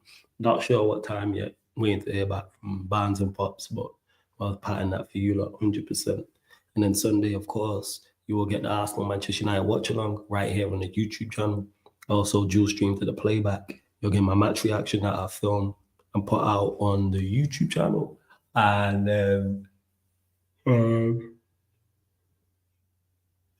the Premier League podcast, Yardman edition as well. I might fit a Q&A in there, but you'll get a solo Q&A on Mondays, which I'm going to add anyway. Let me see what these are. Give me 1 second. Let me see. Let me check. Let's see what's fun. Just pushing this show back. But yeah, continue to run up the likes, man. Continue to run up the likes. All right, 55. Big up you lot, man. Let's get up to 60. Let's do so. Vaya will be back shortly, people. Vaya will be back shortly. Bodo Glimt was the game he started, Anthony. Yeah, we started him. Does he start him against Arsenal? Probably not, even though I'd like to see him do that. Let's see if I missed any questions from you lot earlier as well. Let's see. Big up to Stop Making Sense. As Rashford is going to my club. We are cooked. Oh, yeah, you said that earlier because you're a Barcelona fan, if I remember correctly. Yeah, I'm just making sure.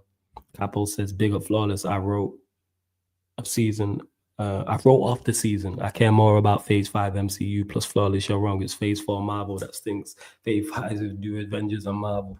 Yeah, I didn't know which phase it was. I knew one of the phases of Marvel wasn't good. I knew it wasn't. I just didn't know which one it was exactly. Emotionally, all my ups can get relegated, but if I was just a pure fan of football and you want the best teams competing, yeah, it depends who you are. That's what it is. A division with no rivalries isn't appealing. To Trudon, who cares? I don't care about the league being appealing. I want my team to win. That's how appealing it is. You know what's appealing? My team cleaning up and winning everything and all the rivals in Championship, League 1 and League 2. I couldn't care about appealing. Couldn't care less. Fuck them. That's it. That's just legit what it is. Let's see what else you lot are saying as well. Do you prefer Kirkes or Nuno Mendes at left wing back? I've been watched them both for a limited amount of time. Nuno Mendes. Because I'm not sure how suited is Kirkes to a wing back role. Because Bournemouth play a flat back four. But even though I rate Kirkes, I think he's a good player from when I watched him. But Nuno Mendes, because he just seems more wing back-esque. I know Sheep, when I was on Sheep's channel earlier, he was talking about Nuno Mendes and his injuries. But Nuno Mendes is the one I look at and I go, yeah, he's the one. How old is Nuno Mendes? 22 years old. Fairs. I'm looking at it. So he's been at Sporting, PSG, and he's played.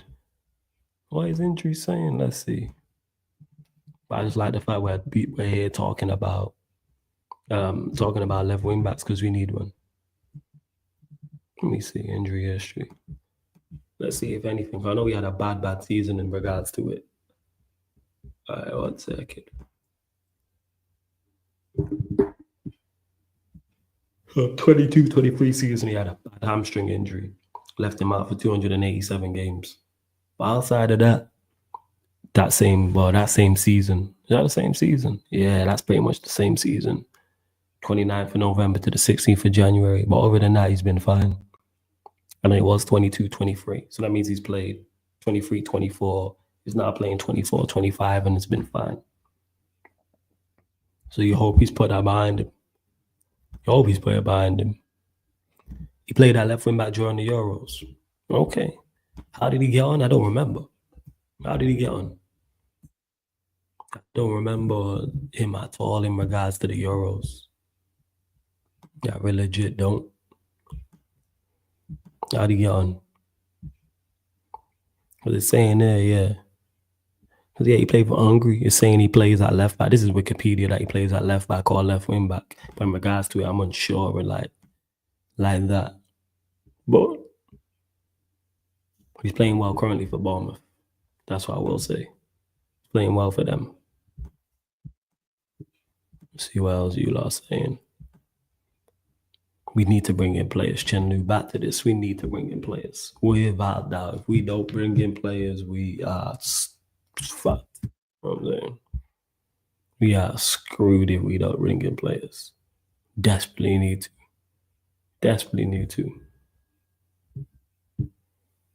Goldzal in his defense. I didn't watch because he says maybe that's a good thing when you remember defenders, unless you're world class, it usually means you did well.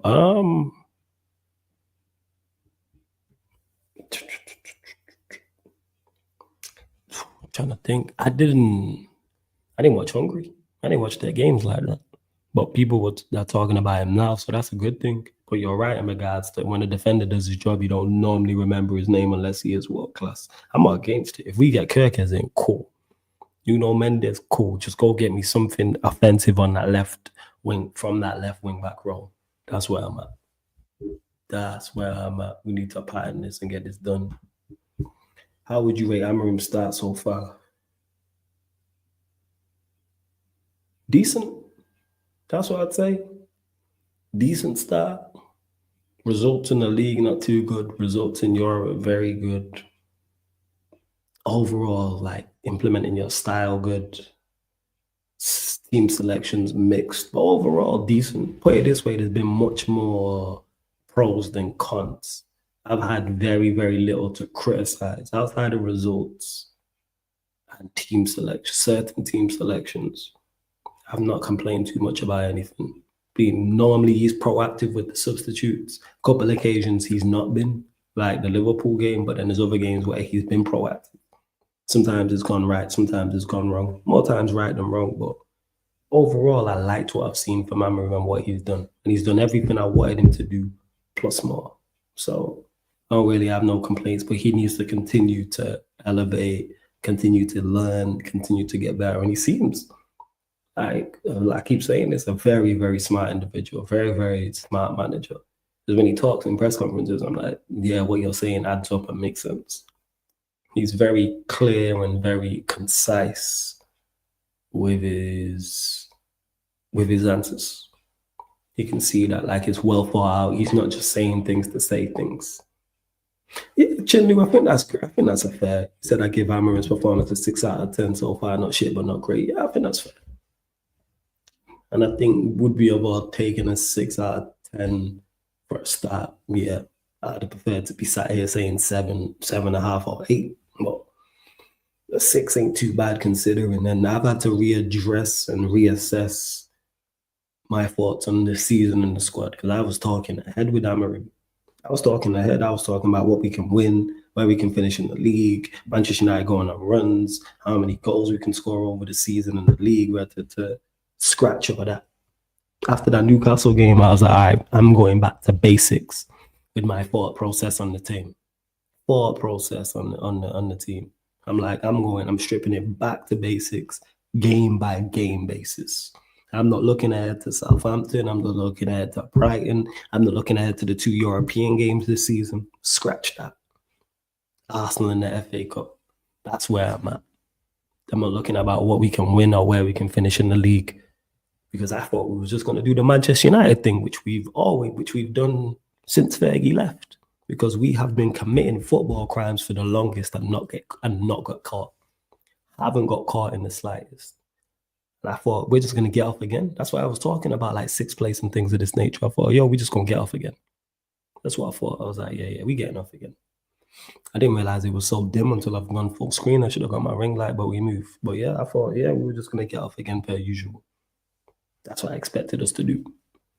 Because we've been here before doing this, committing crimes. We've been terrible for 10, 11 years.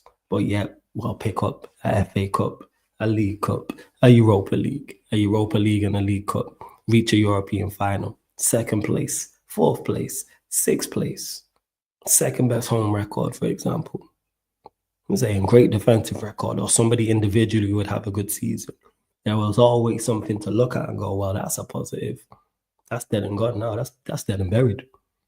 It's dead and buried now. 100%. That there ain't none of that. None of that is left. So now it's just back to basics, people. I'm saying, and we got the gaslighter extraordinaire back in the building. Vader's here. Yes, Vader, what are you saying?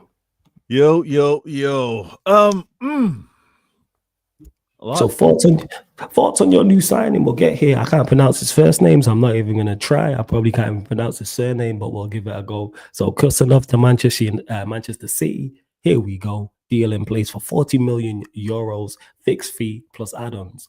RC Lons accept proposal and approve medical test to take place next days. Contract until June 2029, plus option for further season. Exclusive story from December. Confirmed. I believe that was Fabrizio Romano. Yeah, it was. So thoughts on that before we get to the second side? You know what? The typical accounts are talking about the moves that City are making, like the Ornsteins, the Fabrizios. You know what I mean? It's quality signing. I mean, we spoke several weeks ago, and I was like, listen. Even before the signings come through, I want to see how my players adjust to these difficult times. I want to see who's making themselves available, who's trying to do what the manager is asking for. But we're future-proofing. And the reason why I say this is still sport at the end of the day. This is a business. And for those of you that are grown, you know that sometimes you can't foresee everything. You can't have everything work perfectly right. For those of you, whether you're renting, whether you're buying, sometimes the things you have in your house, they fall apart. Sometimes the things in your place, they need a little fixing. You can't, you should have known that it was going to break down before it broke down. No, sometimes you're like, okay, now I got to adjust. I got to fix it on my own. I got to go get someone to kind of do the work. We realize that there's some things that need to fix up internally with the players. And then there's also future proofing in terms of, you know what? This thing's going to continue to break down. We should actually be looking to replace it. And when we look at what's happening defensively with some of these players, it's clear the club have recognized that we need to look younger with some of our defensive players. And I think it's going to happen across the board. I think we're also going to be looking at some changes that are going to be happening in the midfield. Obviously, the additions that are happening within the attack as well. Yeah, because we've gotten youthful, right? Like couple seasons ago, 2 seasons ago with Doku, last season or coming into this season with Savinho, we gotta remain young. And the same thing's happening in the defensive role. The fact that Pep has had so many defensive changes, and it hasn't been because he's trying to figure out what's the right combination. It's like people can't be available. People can't be healthy. Guys like Ruben Diaz, who was like a rock, like steady, ready. He's been injury prone. John Stone's been injury prone. Akanji has been relied on so much that it's kind of cut up to him this season. Ake, when I talk about Ake, this man goes on international duty. He's barely healthy for us, goes on international duty, comes back, he's injured again. So Pep, the board, Tiki, he's like, listen, let's revamp this whole thing. Let's look at what we're going to do moving forward. I'm happy with it. I think he's 21, 20 years old, I think. Could be wrong. But from what I hear, the physicality, kind of the pace that he's got, and he's comfortable on the ball as well. I'm happy with that signing. Also, I don't even think that the business is over.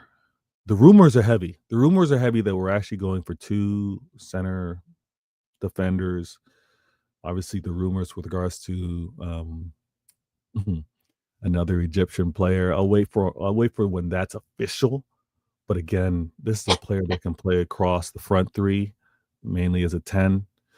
We're doing what we got to do. Rivals are going to oversimplify this. They're going to be like, Here, City goes in trouble and having problems. They're just gonna buy players. It's the right thing to do. Well, no, yes. I'm saying you don't. No, I'm saying you don't buying players is the right thing to do. Yeah. I mean, and it's also when you take a step back, and this is why I want to say, like, sometimes it's not always about the results. This is why when I was speaking earlier, and thank you all for sticking around, when I was saying, like, listen, y'all want to say best ran club, y'all want to say best manager, you want to say best board. Well, even with all that in place, you can have your mistakes, you can have your errors, but again, it's actually just the nature of business. It's not necessarily a mistake. It's like sometimes what you buying certain equipment and it happens to maybe not last as long as the warranty says, because you didn't realize that you're going to actually use it more often than you thought, or you use it in a different way that actually kind of reduce its shelf life. Like, the team has realized that what's been asked of these players, how they've been pushed, we actually have to replenish them a lot sooner than we thought. So I think my manager not running for nothing, my manager being like, listen, y'all take. Man, he stuck around. I respect that, man. It seems he's gonna stick around. Yeah, he was always gonna stick around. As I expected him to. Yeah, fair enough. I want to see you. I never said he would. I'm just saying don't. Yeah, I want to see. No, you were saying don't, like there's a question, but it's all good. I'm saying don't, as in. Nah, I want to see this. Let's see how great you are. Yeah, are they as great as you say? They say, all right, let's find out. You wanted to go show it. No, see, that's the part I don't like. You know, he's great. We don't need. He doesn't need to show anything. You just heard me say that you are one of the goals to show us in regards to show us more of your greatness. You're in a situation you've never been in before. You've never had this amount of many questions before. Let's see. Fair. Show up. So I think the play in itself, in terms of this style of player, is absolutely great. The fact that it's January business, it's also one of those where it's like, I'm not expecting much. I'm gonna give this player some time to get sorted and figure out what the Pep system is. It's going to be a challenge to come in and have to hit the ground running, but I like the addition. It also takes pressure off, because he should never be expected to play every game, but at the same time, it's another player in the rotation. So guys that happen to be injured don't have to come and play on the pitch right away. They've got some time. I'm really amped about that. I think that as much as I'm watching my club with these signings, I'm still paying attention to what are the rivals? What are those clubs ahead of me doing? Like, I'm seeing a lot. I'm not surprised, because Liverpool are always kind of in the mix. Liverpool are always doing these things kind of like below the table, like happen to get these deals that are of great value, but not at the standard retail price. You know what I mean? So they're suspected with regards to an attacking player. See where that nets out. But if City get this signing and another center back and then another Egyptian attacker, as well as already having. Wait, I think, what's this? City have presented their formal proposal to Palmeiras for Victor Reis. It's not an alternative option to Khusanov, who's set to join City soon. Reis has agreed personal terms with City, and clubs are discussing for Vita to stay on loan at Palmeiras until July. So this could be a player. Let me find out. Yeah, I'm presuming by the wording that he is he's another center back. He's another center back. He's another center back. So if that's going to be a little later in the play, that's all good. But it's, like I said, it's about the number of players that have been going down due to injury. And again, rivals aren't supposed to pay attention to it like that, but I know that that's been the biggest problem. Yeah, trying to do what they tried to repeat and go for a 5-peat after a 4 is challenging itself. But I know the reason why it's been like 1-12, 2-14, all that kind of stuff is because Pep's had to look at, like, who's available to play for me. I gotta swap and change my defensive line again. Oh, I gotta swap and change. You lot are looking like you are gonna, you know what I'm saying, sign this Khusanov, Victor Reese, looking like two new centre backs, which is a place you need to improve. Which is cool. And I ain't listen, I ain't boosting. I'm being real with you. If this happens to just be a top 4 year flawless, if this happens to only be, listen to me, I'm saying only a top 4. If this happens to only be a top 4 year, I'm cool. Yeah. I'm seriously cool. Like, if rivals want to try and take their shots and be like, haha, look at you, where you at? I'm like, yeah, I'm like this now, but let's go again. Let's go again for the 2025-2026 season. That's where my head's gonna be at in terms of, okay, I'm gonna talk my trash. I'm gonna be. Listen, I can't be that guy. I could have never been that guy to have said I'm going for a 5-peat and I'm demanding it. Like, it was never going to be the case. That was all going to be bonus. If it happens, it's bonus. It's not me being like, Pep, you better. It's not going to be like KDB, Holland, you must. Never that. So the fact that they kind of fell off, it's been this type of season. Okay, let's get top 4. Let's move. If it's anything more than top 4 flawless, like we talked about earlier, it's because there's a slip going on. If there's anything more, it's because these clubs ahead of us are slipping, tripping, fumbling all over themselves, because there's no way 1 in 12 should really be in the mix like that. No, but it goes to show the levels of the league, which I've spoken about in depth in terms of quality. You lot should be nowhere near it. Whatever it was in the league, 1 in 8 or 1 in 7. Yeah, we're not. Yeah, you're still still within the shout, and you lot are finishing the top 4. And now, Alex, I'm blessed, man. I'm at family, and I don't want to wait no one up. That's all. But you lot continue to run up the likes. Yeah, continue to subscribe button, hit the notification bell. So you like this reports in regards to the Khusanov. Obviously, I don't know too much about him. I do. Just said in the chat that he's good. You got Victor Reese, and also this canal says Florian Plettenberg also tweeted Mamouche. To see personal terms, fully agreed. Would have taken him at United. What do you guys think about him?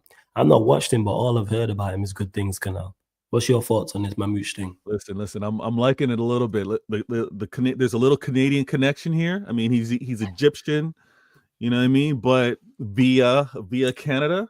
So I kind of like that about him. It's driving many rivals hate this. Many rivals hate that he's coming to Manchester City.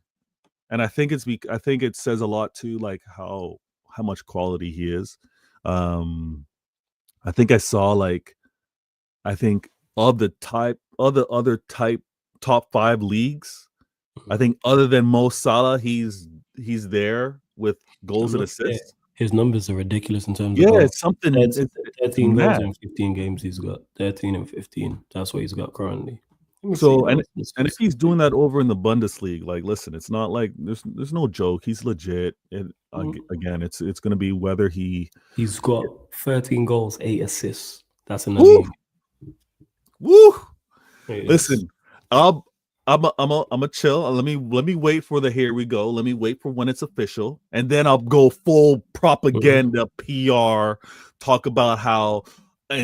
This Egyptian over at Manchester City and what it all means. Like, hey, chat, let me know in regards to what positions does he play mainly for Frankfurt. Let me know, because this could be the end of limit. This could be limited time for your boy Doku if you sign him. I'm just saying.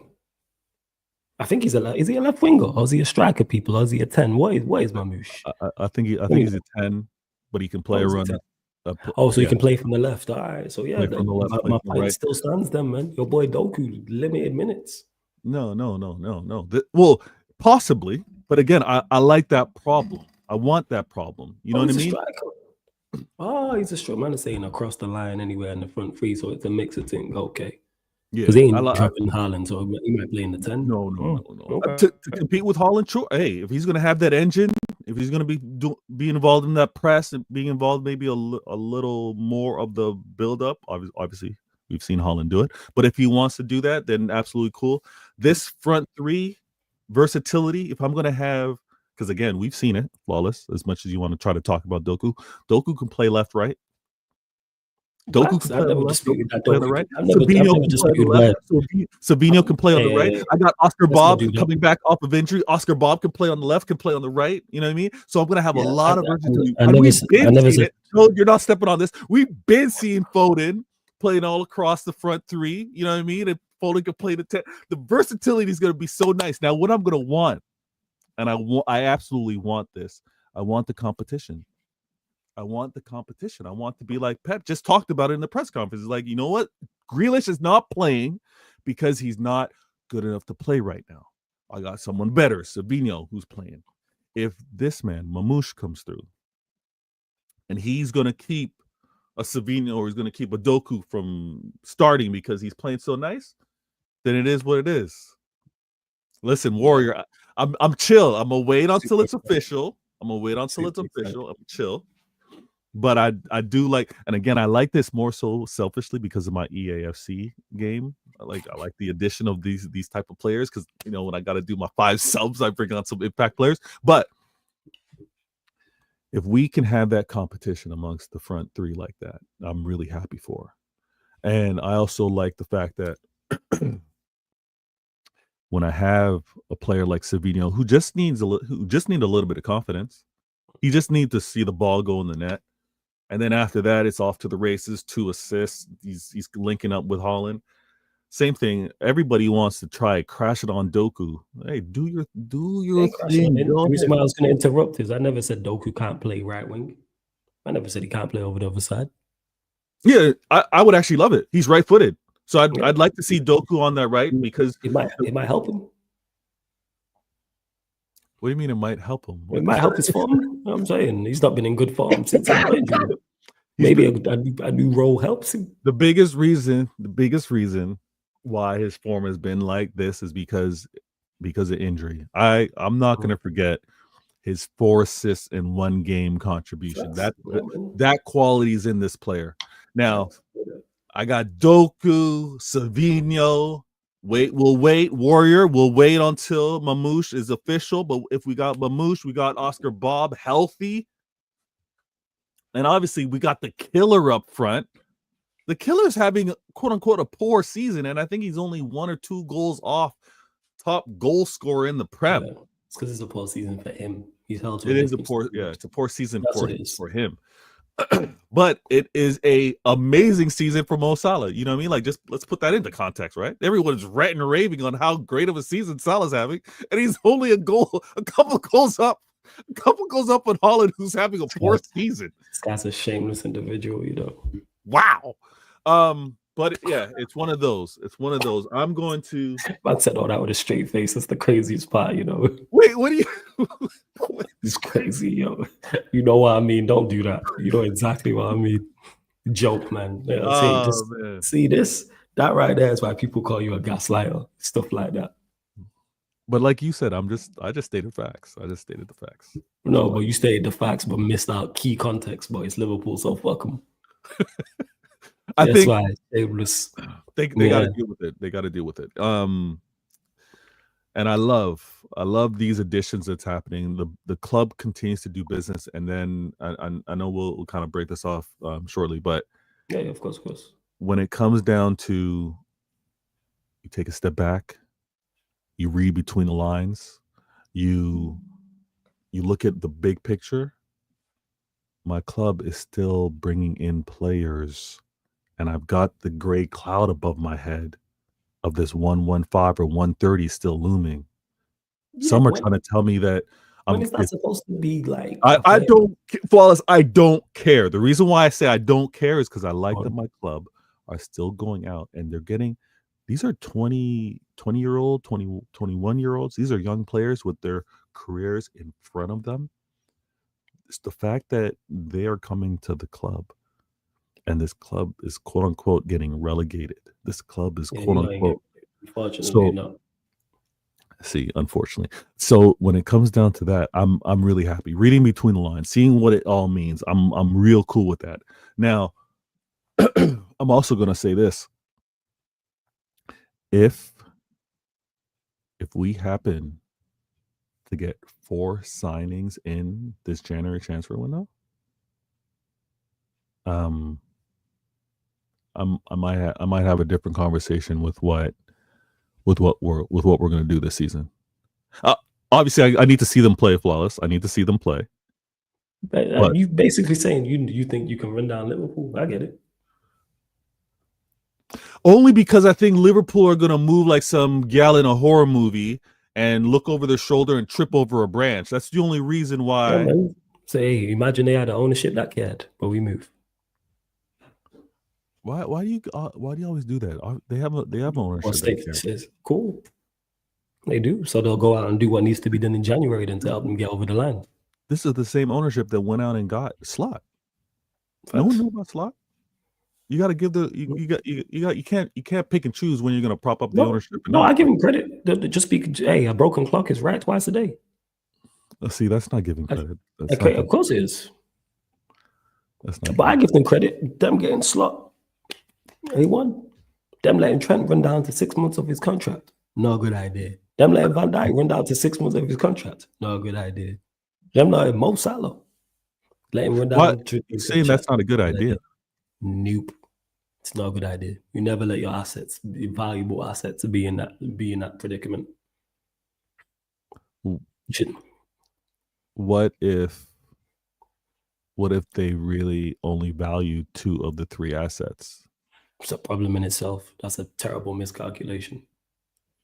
Even if you want to sell Trent, you could have got money from him, which you then could reinvest into the squad. Of course. You get more. You know what you get? More than nothing. But aren't they? But at the same time, the club themselves, aren't they kind of like doing Trent a favor? Who? The club, FSG, because now Trent can get that. He can get that. Trent, yeah, absolutely. But not for Liverpool. But for Trent, I'm with it. Go Madrid. I love the fact they're losing him for free because they're not replacing him. Yeah, they are. Yeah, they are. Conor Bradley. What? No, but they always do that. They said they weren't going to replace Coutinho. They said they weren't going to replace Suarez. They said they were going to they replace Suarez with who? They go not player for player, not position to position, but they strengthen again. They get back. They're back in it. But how did they strengthen with the after Coutinho? What did they do? What do you mean? What did they do after Coutinho? They went out and got Van Dijk and Alisson. They went out and they strengthened. Wait. Yeah. With what? How did they get Van Dijk and Alisson? You mean they spent money? Where did that money come from that they spent? So you're trying to do your whole sell to buy again? Is that what sell to buy? Yeah, but they don't need to sell to buy now because they still have the Caicedo money. Well, sure. They're just waiting. FSG are patient. Hey, because last time they spent big money, you know who they spent big money on? Darwin Núñez. Oh yeah, good stuff. So please, you know what I'm saying? They went and spent big money on Darwin Núñez. 78 million. Darwin. Darwizzy, go and tell me how he's a good striker and you think he's gonna come good. No. I would never do that. I wouldn't. I thought it was hilarious. I thought it was actually comedic genius to actually put him in the same conversation as Haaland. I thought it was a joke. I remember they did that. And for those Liverpool fans that were actually doing it, yeah, I instantly put you in. I got an Excel sheet on like whose like ball knowledge do I actually respect and listen to. When I have an Excel, when I see them talking ball, I'm like, okay, I'm hear it, but I'm not listening. Listen, Darwin, we don't look at me. Calvin Phillips didn't work out. You know what I mean? Darwin Núñez over there didn't work out. It happens. So look at you over here. Look at you, Anthony. It happens. You know what I mean? So we just terrible idea. That was a terrible idea from the start, to be honest. You watched him and said he's worth that. But big up Lex in the court. Right, before we close out, scoreline prediction. You're gonna battle. Hey! Don't do that. Okay, all right. What's your scoreline for Salford? Come on, then. Why are you acting all sleepy and tired? Can I just get the scoreline? I just need 2 numbers. That's all there. You just want the scoreline? You don't want me to dress this up? No, because it's Salford City at home. No. All right. Okay. I won't even do my intro. Yo, Because I actually want to get to your serious game on Tuesday because you got a serious game. That's when I want to hear your thoughts. Yeah, But that is a serious game. You know what? You chat to the chat. I'll be back in a sec. You can Yeah, dress yeah. it up. See, now Flawless wants me to chat to the chat, Yeah. and then beforehand he want to like step on everything. No, listen. With regards to the score line, I gotta respect my competition. All right, this is the latter stages within the cup run. I'm actually not sure what 11 Pep is going to put out there. This is the thing. I don't know what Pep's going to do. For me to actually predict a clean sheet, I can't even do that. I can't even do a clean sheet. I do want to see a solid performance. I do want to see some early subs in this game. So I'm going to go with a 3-1. I'm going to go with a 3-1. I think we handle business comfortably. I think we make subs by like the 70th minute. And we move that way. I think that's what we're going to do. This game, I mean, Salford, I'm looking forward to it. 3-1. Scores? I don't know if Flawless would ask me who would score. I'm going to go Foden. I'm going to go Holland. And I think I get a cheeky goal from Rico Lewis. I'm going to go 3-1. And then after playing that game on Tuesday, I'm stressed. I'm stressed. Tuesday, Brentford, another bogey team for Manchester City. And I ain't boosted. Listen, I went through a season where I didn't catch a win for playing versus Brentford. Mind you, it was still a trouble winning season, but I didn't win against them in that season. That's how mad it was. Brentford's going to cause us problems. So this game tomorrow is going to have me looking to see who is starting and who's on the bench, because I'm going to be deciding on who's available to play in that Brentford game on Tuesday. And that game on Tuesday is a must win.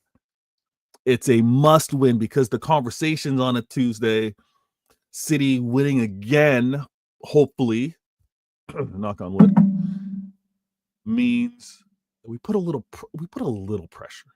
I mean, I know Liverpool fans really aren't looking over their shoulders at City. Listen, the points gap is too far. But if we can just keep winning, and even if Liverpool can maybe drop points, then yeah, we have the combo. I'm gonna say 3-1 Salford, Brentford away.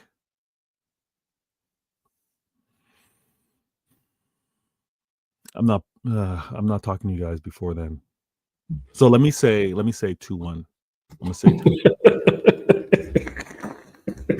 You done? Are you done gassing up the game? Yeah. Are you done? What do you mean gas? I wasn't gassing up the game. Are you done? So you're saying 2-1 City, or you're saying 2-1 Salford City? You're in Manchester or Salford? No. For the Salford game, I'm saying City are winning. City are winning. I said the 3-1. I can't keep it clean sheet. Relegation. All right. Okay. And I was saying, because I'm probably not seeing you guys. I'm not seeing the chat before the game. I said 2-1 for the Brentford game. Okay, that's the game I wanted to get to because that's a big game in there. That's a huge game, Flawless. That's a big game. Stressful game. Oh, absolutely. Yeah. You're going to their place as well. Yeah. It's a tough game. Yeah, and that's a team that, in my, I know you don't like me reminding you, but in my trouble winning season, I didn't win against those guys. Yeah, Brentford are a good side. I'm not going to give you any criticism for praising Brentford. Brentford are a good side. Fair. Yeah. They got quality up front. They got. I respect their attack. I think both of them are like double-digit goal scorers. Like they're and Bremo and Visa have been on point. As Mons calls them, Hobbs and Shaw. Yeah, they've been on smoke. Wow. That's what he calls them. They've been a problem. Yeah. Now, clean sheets, I can't say we're gonna do. Win, I have to predict that we're gonna win. To be really confident and be like, this is what I expect, I gotta wait and see what happens in the Salford game because I want to see who's available. Yeah. I want to see what my defense is, Flawless. What I need to see. I need that. So when I have all that set up, and maybe I'll jump in the chat and kind of give you a prediction or whatever. But yeah, I'm not doing no games tomorrow. But all right, cool. You're shut down tomorrow. Oh, but you're doing games on Tuesday. Oh yeah. Tuesday I'm doing Chelsea Bournemouth, but I'll keep an eye on your game though. Some good games on Tuesday. There's you lot, Chelsea Bournemouth. There's another good game as well. I can't remember what it is off the top of my head. But I'm very impressed with Bournemouth. Very impressed with Bournemouth. Now I'm gonna be watching that too, because Chelsea fans, they ain't patient. Yeah. Hey, if you want to pull up for the watch along, feel free. Tuesday's a calm day for me, actually. Tuesday's a calm day for me. So I'll be doing Chelsea Bournemouth anyway. So if you want to pull up, feel free. Chelsea fans are gonna hate me though. That's the only thing. Fuck them. It's Chelsea. Fair. I mean, I'm actually pretty calm with my Blue brothers. Like, listen, Lewis and I, we're cool. Blue brothers. No, but then I got cats like RSM and Marshall over at Casual FC. Like these guys are jokers, man. And Ahmed over at Chelsea, the Bridge Nation. These guys keep coming after me. I'm like, we're supposed to be cool. You guys keep Lewis, trust him, man. I can't. So Tuesday's gonna be a nice day of football. If we happen to win, I'm gonna sit back. I gotta observe.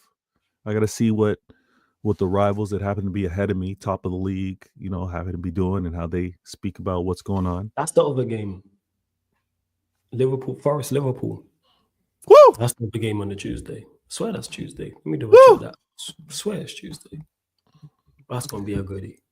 That is quality. That's gonna be a goodie. Quality. Yeah, I was right. Yeah. That's 3 good games on that day still. That's 3 good games. Now, what's funny too is like after we play Brentford on the Tuesday, they're playing Brentford on the Saturday. I'll tell you now 1 second. I think Liverpool traveled to Brentford as well on the Saturday. Yep. So it's fun. I'm watching. This is one of those where it's like, listen, my expectations are pretty chill. I want top 4. I want to see how my players respond. But at the same time, who I can look with a critical eye? Who I do know don't like when the pressure's on them? The cats that say that they're not expected to win the league. The cats that say that they're leopards in the tree. The cats that say, you know what, no expectations should be happening over here. So when the expectations start happening over there, when you start looking and be like, listen, Liverpool, you guys are top of the league. You should remain up there. Then, hey, let's see how you respond. I'm chill. Let me deal with Salford, advance in this whole cup run. Let me do my best versus Brentford, because that's a proper test. Yeah, I got my win Brentford versus Leicester. Brentford's a proper test. Brentford's serious. Brentford's for real. And then we do what we do. Man. I'm happy with things so far of the season. And then one thing that I definitely know, nobody wants to say that they're winning the league. No one wants to say that. You can't say that. Oh, some Liverpool fans are with it, some are not. No, they don't. But they don't want to say it. They say like we're winning the league based off of how things look, but not like we're winning the league. Nah, some have said it with chest. For real? Like, yeah. Like Barnes and Pops. Shout out to Beijing Reds TV. They've been on that from the start of the season.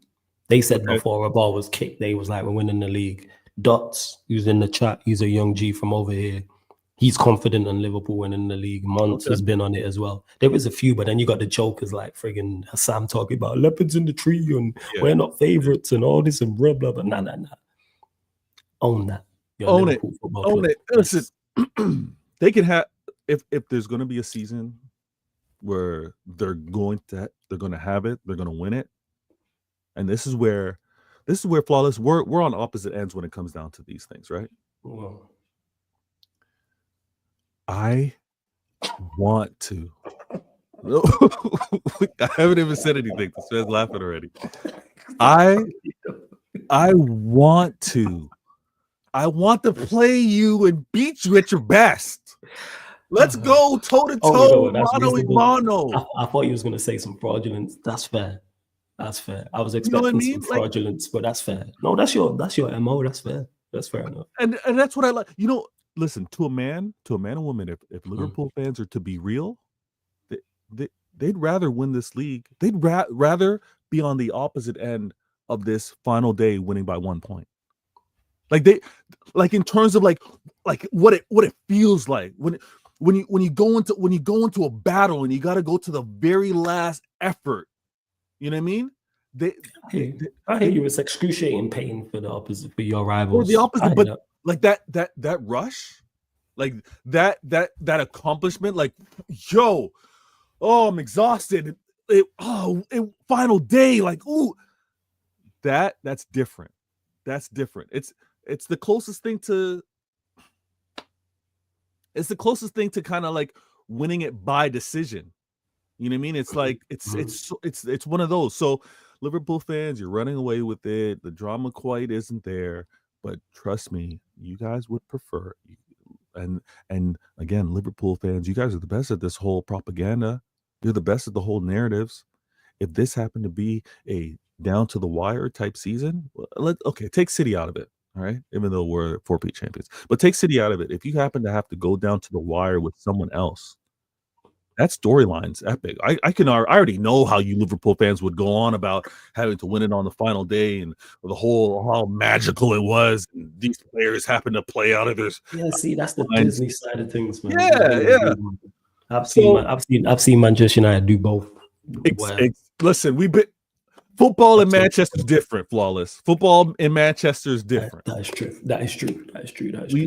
We set the standards there. Now, that's true. And see, look, Sai's been saying this. Flawless, we must win. He's been saying this about Liverpool. I respect that. He's been on that. But hey, Sai, is Trent still staying? Yeah. Go on, carry on. Because he was confident Trent was staying. I was telling him Trent ain't staying. Oh, then he must have thought that someone else was leaving then. Nah, he thought they were all gonna stay. He thought all three were gonna stay. Yeah. Again, I'm gonna say this. I'm gonna just chill. I'm not. It's not gonna be. You know what? It is gonna be. I told you so, because I'm telling you from now. Y'all renewing Salah's contract. If it happens to be more than 2 years, it's a mistake. If Mo Salah's contract is more than 2 years, it is a mistake. And trust me, it's better for a player to go a year early than a year late. Y'all, the way, but they shouldn't be in this situation in the first place. That's where the problem lies. They shouldn't be in this situation, and that's terrible ownership. I should have said 24 months in, 24 months left. All right, let's sort this out. Ownership conversation. A lot of things were in flux. You had Klopp, who unpredictably said, "I'm tired." This is why you plan it, because Klopp didn't say this 2 years ago. No, you can't plan it. Klopp signed a contract extension, and then a year into it, he said, "I'm tired." That's what I'm saying. 24 months left. You get these men signed. You get extensions. 24 months left. You're talking to these two. No, but how these? Sorry. Yeah, but how are they signing when Klopp was up? Klopp wasn't up in the air 2 years ago. Klopp only left last season. I know, but he signed his contract extension. I think a year ago, a year before that. A year before, so exactly. So you get these men locked up. Basically, like I said before, I hear it. No top club that is serious allows this. As a United fan, it's beautiful. I didn't believe this is how bad it was. When somebody told me that this was the case, I didn't believe it. I remember it vividly at the start of the season, and someone was like, "Oh yeah, Trent and Salah and Van Dijk got 12 months left on their deal." First thing I said was, "Oh, it's 12 months, but they have a year extension, you know, where you can trigger the extension." Yeah. And then the chat was like, "Nah, there's no way that." No, and then someone was like, "No, it's 12 months." I was like, there's no way those three are down to 12 months of their contract. And they were like, "Yeah, they are." Couldn't believe my ears. I was like, "Hey, salute to FSG, man." So you lot beating Salford, beating Brentford. All right, first, because next time we'll talk, will be that Tuesday night. after the Brentford game as well. Yeah. So we're back to the regular slot people as be well. there. And big up to Sai for joining. I know Sai, I think you upgraded, but big up to Sai for becoming a member of the channel, Sarcasm City Soldier. Appreciated, man. Much appreciated. What club do you want to be like? Let them know, Vader, where they can find you. Listen. You This got is what coming it's up, gonna all that be. good stuff. You know where to find me. It's Vader Games TV. Go on to YouTube. Simple. It's like Flawless said at the start of the show. We're gonna get the numbers up this year. We're gonna get the numbers up. Let me. I gotta deal with some work things first. All right. Unlike some others who are able to make this into a career, this is my career right now. Like, so let me work some things. Let me work some things on the side. All right. Soon come, this gonna be a career, man. Vader Games TV. You tune in, you check it out. Obviously, I'm a Manchester City fan, and I do take my shots at you rivals, rightfully so. I don't take the first shot because I let you shoot first. I recognize where it came from. Oh, Arsenal fan, I gotta shoot back. Liverpool fan, that's how I deal with things. Over here, I got a show called CIA, Intelligent Agendas, and we're gonna be talking about what club do you want to be like. Really, what club do you want to be like? Well, we're gonna do it old school. We're gonna do it like back in the day when you're like, you know how you want to set up you tried to set up the perfect girl. Like, okay, she'd have this face, she'd have this chest, she'd have this waist, she'd have these legs.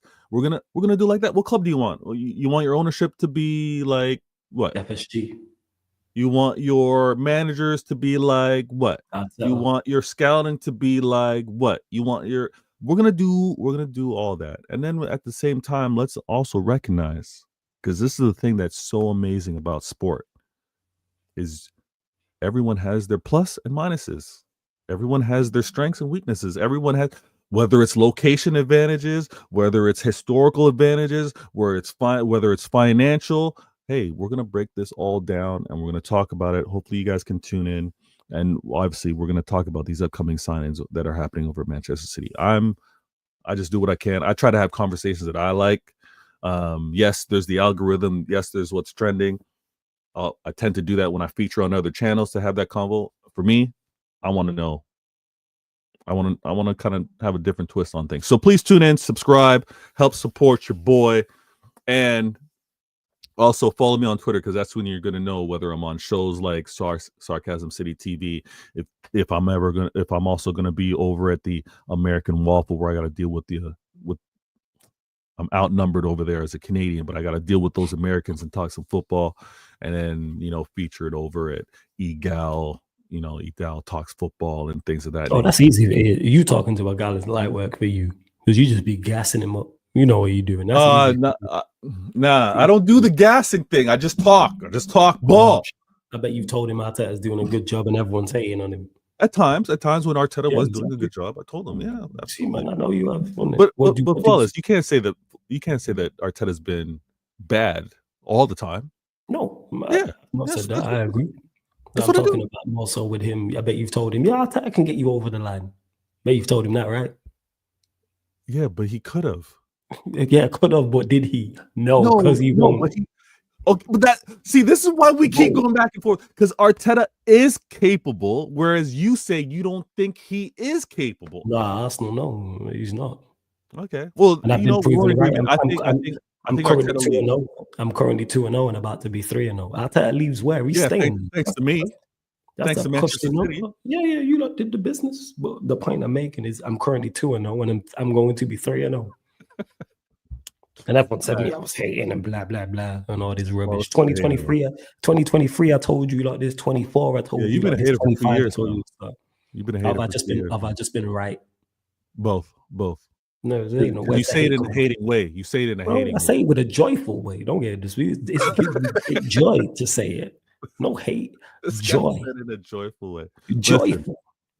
Elation. If you have not liked this video, then you're moving fraudulently. If you haven't liked this video, you please do so.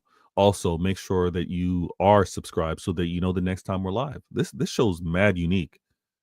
I can't tell you how many times, and thank you so very much, those of you that actually take the time. Obviously, your Sarcasm City, members, like loyal, but even to say, yo, Vader, I like what you do over there at the show. I'm much appreciated. Thank you very much. You will catch me next week Let me get these 2 wins. Let me get these 2 wins. Salford, busy. That's going to be busy.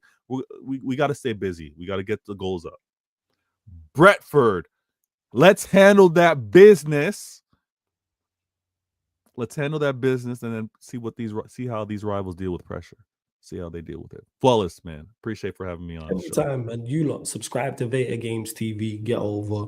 The link's in the title, people. The link is literally in the title. Click the link, opens up a new tab. It's underneath in the description. It's on the featured channel page. Or just go to YouTube, type in Veta Games TV, hit the subscribe button. Subscribe to him. Or follow him on his socials. He's on Twitter. My last tweet has Veta's name in it, so you can follow his at and find out everything that's going on. In regards to Sarcasm City TV, hit the like button here, subscribe. Don't forget, we are available on all audio platforms as well. Spotify, iTunes, SoundCloud, etc. So all the shows you see on the channel, apart from watch-alongs and apart from the fan calling show, every single show you see here on the YouTube is available on audio-only platform apart from those 2. So if you're on Spotify, type in Sarcasm City TV. Follow us, 5-star us. If you're on iTunes, 5-star us, leave us a review, etc., etc.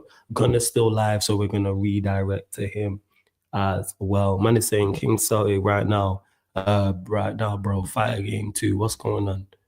I have to check that out. Nah. My voice ain't good. I'm good. I'm just at family, so I'm not trying to wake anyone up. That's all. Oh shit, quarter 3-1. You know what? I might do the ending of that game. I'm not gonna lie. But anyways, big up, love to everyone that's locked in. I've already stated it, but again, check out the upcoming live stream schedule. Lets you know all the shows that are indeed coming up, people. 2 games on the playback tomorrow. I will not be there for them, but they're on the schedule. Steve will be there for them. The joke, man. That's on Steve's thing. Yeah, Sheep, pull up. If you pulling up, get over to the playback, people. We're gonna watch this last quarter. So yeah, pull up. And the games tomorrow that Steve is doing is Bristol City versus Wolves, Reading versus Burnley. And then, of course, you got the big game on Sunday, Arsenal versus Manchester United. I'll do a match reaction. You got the Yardman Show, Premier League podcast Sunday. Tomorrow, you got the Barbados Show, Man United Liverpool podcast as well. But like I said, we're redirecting to Gunner.